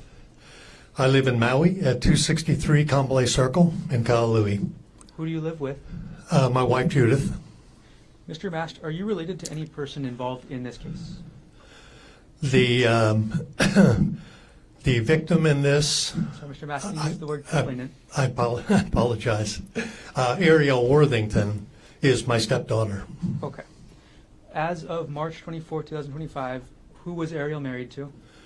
She was married to Gerhardt Konig. Will you understand if I refer to Gerhardt Konig as the defendant for the rest of my questions? Yes. And if you were to see him again, would you recognize him? Yes. Okay. If you recognize him in the courtroom, could you point him out and let us know an article of clothing that he's wearing? Yes, he's sitting at the table there Okay. in front of the monitor, second from the left. Could you let us know the color of shirt he's wearing? Black. Blackish, greenish, dark. Okay. Your Honor, may the record reflect the witness has made identification. Record will reflect identification was made. Okay. Mr. Mast, between yourself and your wife, who would Arielle talk to more about her relationship? Definitely my wife. Okay. So where did most of your knowledge about Arielle's relationship come from? Secondhand through my wife. Okay. So I want to stay away from what your wife told you. I understand. Did you have any direct observations, meaning from yourself, about the relationship between Arielle and the defendant between December 2024 to March 2025? Yes, to a certain degree. We interacted with them relatively frequently. And I would say that starting sometime in the latter part of December on into the following year, there was a noticeable cooling in their relationship that was observable to both myself and my wife, which was consistent with what we had been led to believe had happened between them. Okay, and again, we're going to stay away from what you've been told, okay? Yep. Okay. What sort of context did you make these observations in? And I'm asking public or private. Generally, these were private, dinners together, that kind of thing. So from the outside, from a public view, was there any indication of any strained relationship? I cannot answer that. I mean, pause your speculation about others. Overruled. The answer will stand. Okay. So your answer is you don't know the answer. I don't know the answer to that. I can't speak to how others observed them. There was limited times where we saw them in, let's say, a somewhat more public environment. One was at a party at our house in January. Could you explain what you observed at that party in January? Yes, this would be probably sometime late January. It was a Christmas get-together with friends, largely of the Konigs, that was at our house. And I will say that even at the time, I observed an instance in the kitchen where the defendant seemed to go out of his way to demonstrate closeness with Arielle by sort of grabbing her, getting her to come close. I thought it was odd. It was out of character, like he was putting on a show that everything was normal, if you will. Okay. I apologize. Sorry. Mr. Mast, can we Yeah. strike the last part of that answer? Yes. Okay. So, and again, let's just keep it to what you actually observed, okay? Yeah. Okay. Now, I'm going to move on, Mr. Mast, to March 24th, 2025, okay? Okay. All right. On March 24th, 2025, at around 11 o'clock a.m., what were you doing? I was working in my office at home. Was anybody else home with you that morning? Yes, my wife Judy. Did anybody else come into your home that morning? Yes, probably 11:30 in the morning. Emil Konig came over to our house. Who is Emil Konig to you? Emil Konig is a step-grandson. All right. And then what room in the house were you in? I was in my office. Judy was in the living room next door watching TV. I was at my computer working. Okay. And did you eventually leave your office and go to the living room? I did. Okay. My wife called me in. Okay.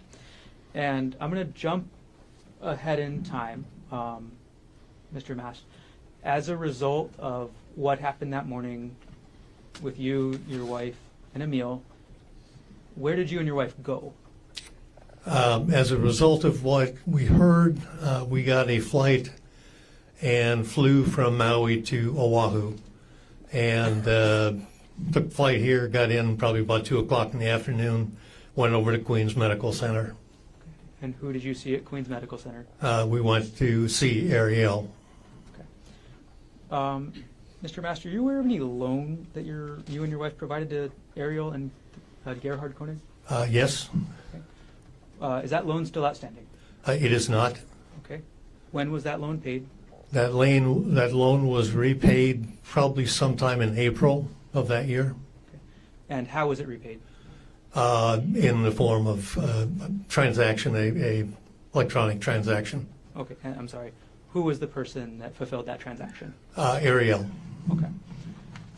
Mr. Mast, thank you. I have no further questions for you today. Okay.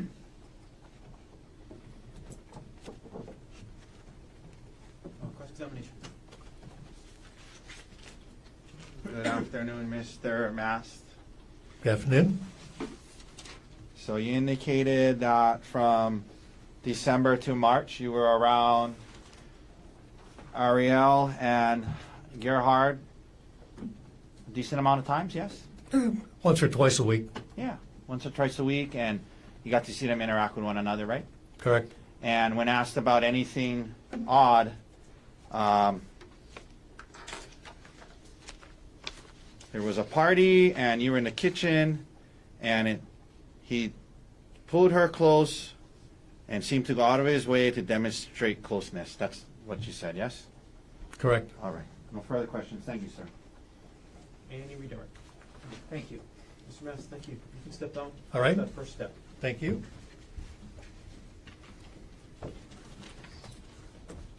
Mr. Gordon.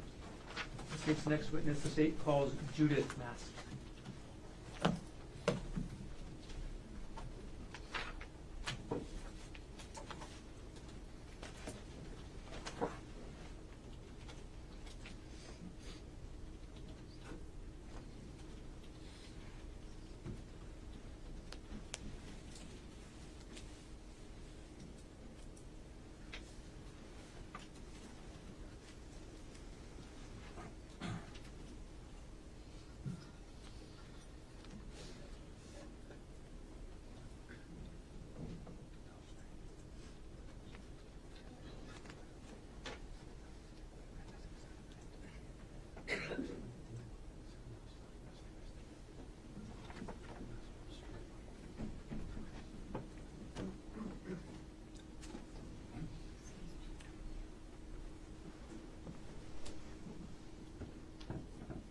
please raise your right hand?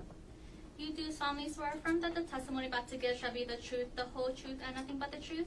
I do so swear. Please have a seat.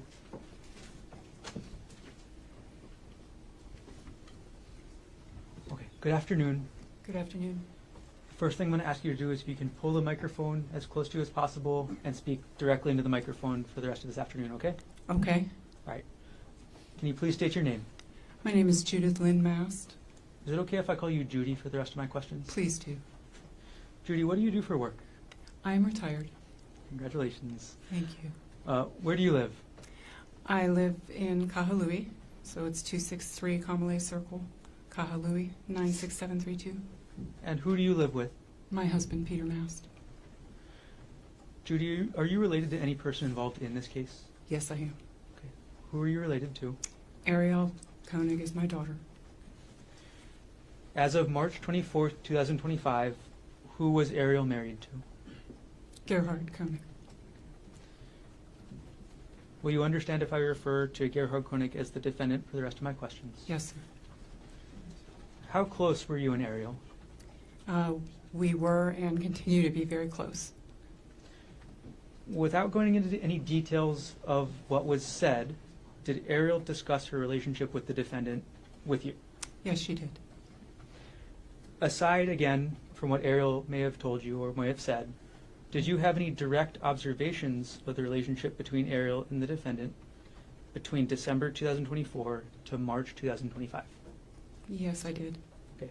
Can you explain what, and again, speaking from your own observations, what you observed? There was tension, coldness a little bit, and then it started to change. They were going to counseling, and it seemed to ease up a little bit, but initially there was tension. Okay. Judy, I'm going to ask you about the weeks leading up to March 24th, 2025. So the couple weeks leading up to that date, did you notice any changes in the relationship? And again, from your observation. Yes. What did you observe? It seemed like they were getting along a little better. We were getting Snapchats and things that they were very happy. They looked like happy Snapchats, you know, social media. So it did seem to us at that time that perhaps things were improving. Okay. When you say at that time, in those couple weeks leading up to March 24th, 2025, was it odd to you to get these Snapchats? Did you think anything of it? Not at that time, no. Okay. All right, Judy, I'm going to move forward to March 24, 2025. At around 11 o'clock a.m., what were you doing? As much as I hate to say, I was listening to an audiobook and crocheting. I'm 65, not 85, I promise. And was this at your home? I was at home. I was in my living room crocheting and listening to an audiobook. Was anybody else home with you that morning? My husband was there. He was in the next room. And that morning, did anybody else come into your home? Yes, as I was sitting there, I heard the front door lock activate. It's an electronic lock, so when you punch in the code, you can hear it. And then, of course, the dog went nuts, and Emile came in with his girlfriend. Right. Were you able to observe Emile's demeanor when he came into your house that morning? Yes. Okay. What were your observations of Emile's demeanor? He was very upset. He was shaking, crying, very upset. Judy, I'm going to jump ahead in time just a little bit. So as a result of what happened when Emile came to your house that morning, did you call or text anyone? I did. Who did you call? First I tried to call and text Arielle, and I got no response. I checked her location, and I texted the defendant. Okay. We're going to break that up a little bit, Judy. Mm-hmm. When you said trying to find her location, was that Arielle's? Mm-hmm. Okay. And how did Ms. Mast, is that a yes? That's a yes, I'm sorry. No, not at all. Thank you. Yes, sir. Okay. And how did you attempt to find Arielle's location? We share locations we have iPhones and we share our location in the app. So I can pull up her name in chat and see where she is. We've had it for years. And she was on the poly, Okay. Is that Arielle's location or the phone's location? the phone's location.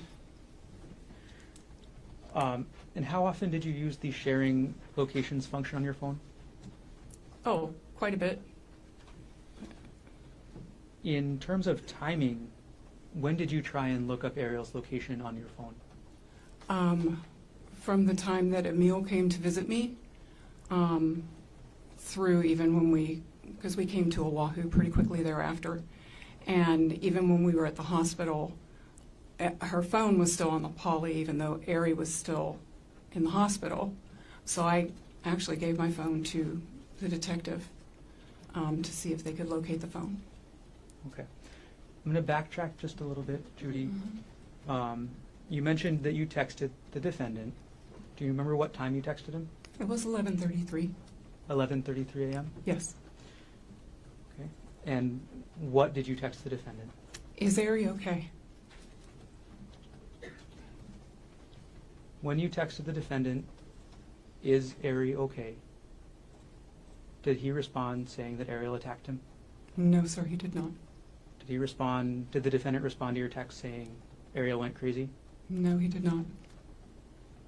Ms. Mast, when you asked the defendant through text if your daughter was okay, did the defendant respond at all? No, he did not. Thank you. I have no further questions. Thank you. Cross-examination. Very briefly, good afternoon, Ms. Mass. When Emil got to your house, he was very upset, visibly shaking, correct? When he came in, yes, he was very upset. He was visibly shaking, yes. Yes. Very upset, visibly shaking, crying, emotional, distressed, yes? He didn't start crying and being very emotional until he started to talk to me. But then, yes, he did cry and he was emotional, yes. At your house, Mhm. while he was there, Mhm. so there were times he was very upset, he was shaking, there were times he was crying, he was emotional and distressed while he was at your house, yes? Yes. All right, thank you, ma'am. No further questions. Any redirect? No, thank you. Ms. Mast, thank you very much for being here. You can sit down. Thank you. Watch that first step. Thank you very much.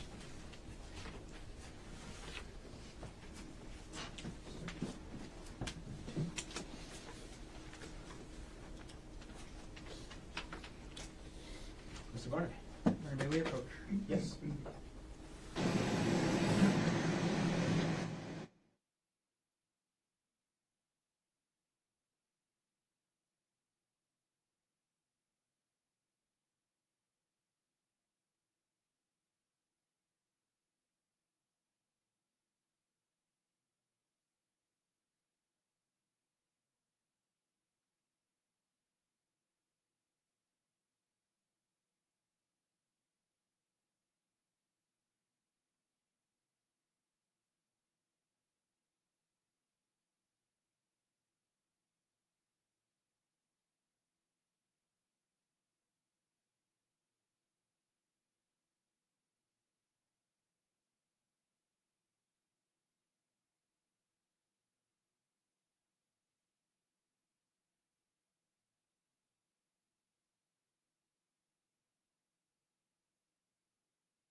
Mr. Garner. Your Honor, the state rests. Thank you. So, ladies and gentlemen, you heard Mr. Garner rest the state's case in chief. The state doesn't have any other evidence to present at this point in time. Mr. Otake or Mr. Dirks, does the defense wish to present any evidence in this case? Yes, Your Honor, but scheduling wise, we Can we take it have our tomorrow? witnesses scheduled for tomorrow. I know it's a little early. No, not at all. But Can we take up your witnesses tomorrow? That would be great, because they're not here. Thank you. So, ladies and gentlemen of the jury, I'm going to release you a little bit early. It's been a long day. Thanks for hanging in there. Plan on being here for the full day tomorrow again as well. My same instruction, don't talk to anybody about this case. Keep an open mind, and do not try to learn about this case outside of the courtroom. Again, a lot of media coverage, you can see that. If it happens to pop up while you're eating dinner, turn off the TV, go to the next room, don't watch any coverage about this case, all right? Again, your decision must be based on the evidence presented here in court. Again, thanks for your hard work in this case. We're making headway. We are on, if not slightly ahead of schedule, so that's the good news. When I get a better idea about what the schedule is really gonna unfold, I'll let you know. I'll have you come back 9 o'clock tomorrow, and again, plan on being here for the full day. Have a safe drive home tonight. Have a good evening. See you tomorrow at 9 o'clock. All rise.